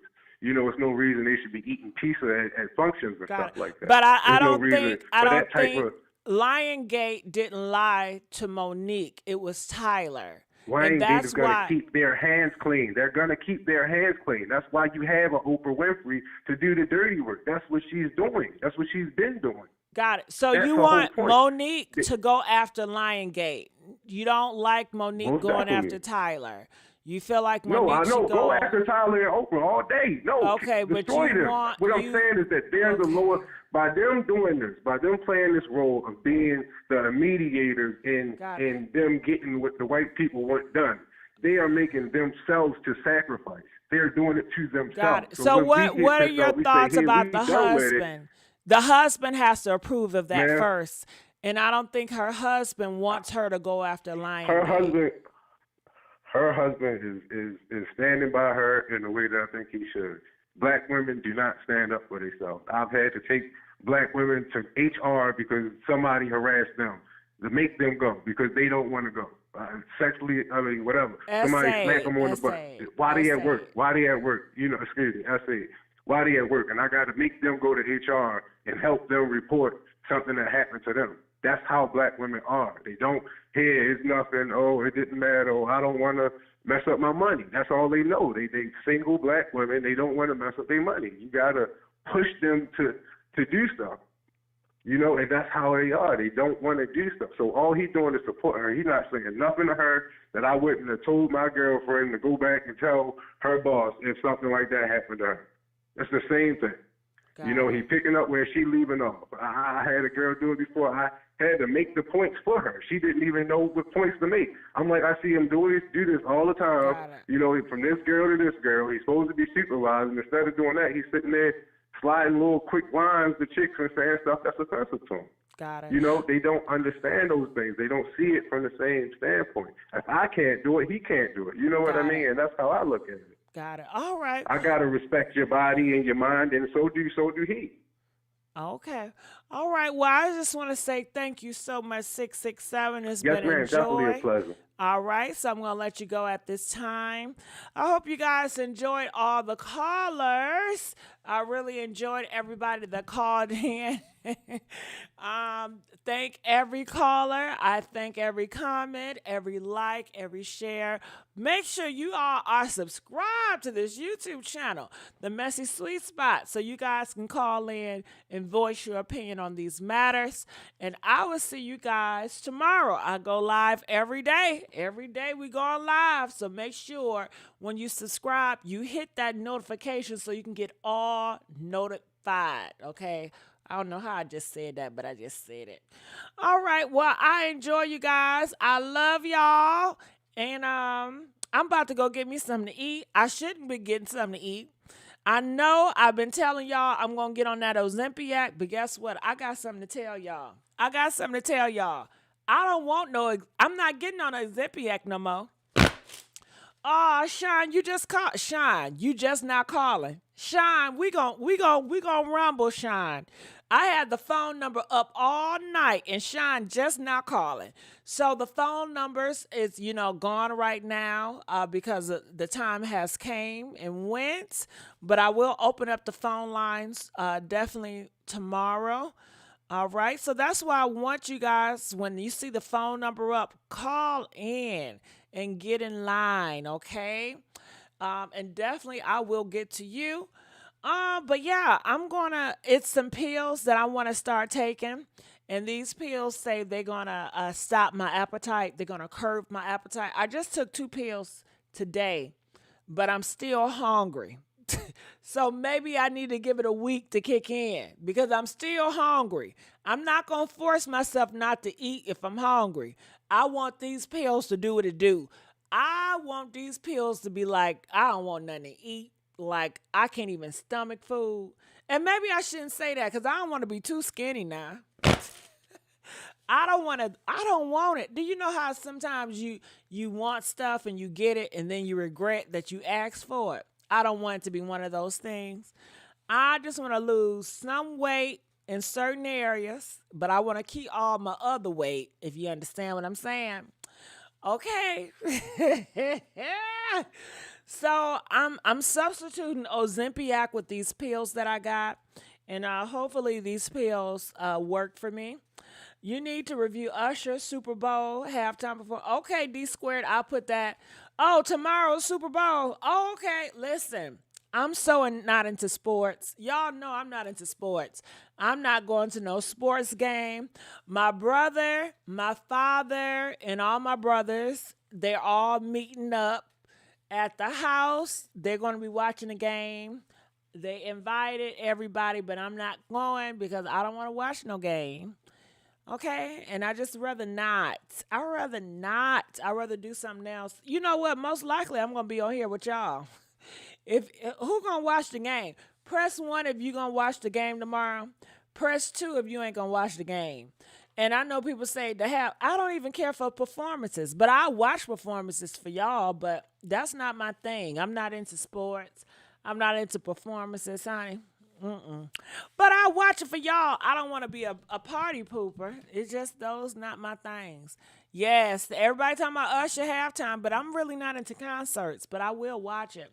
All right, I love you guys. I'm going to get on out of here. I enjoyed you guys, and I love y'all, and I'll see y'all on another video. DJ, where you at?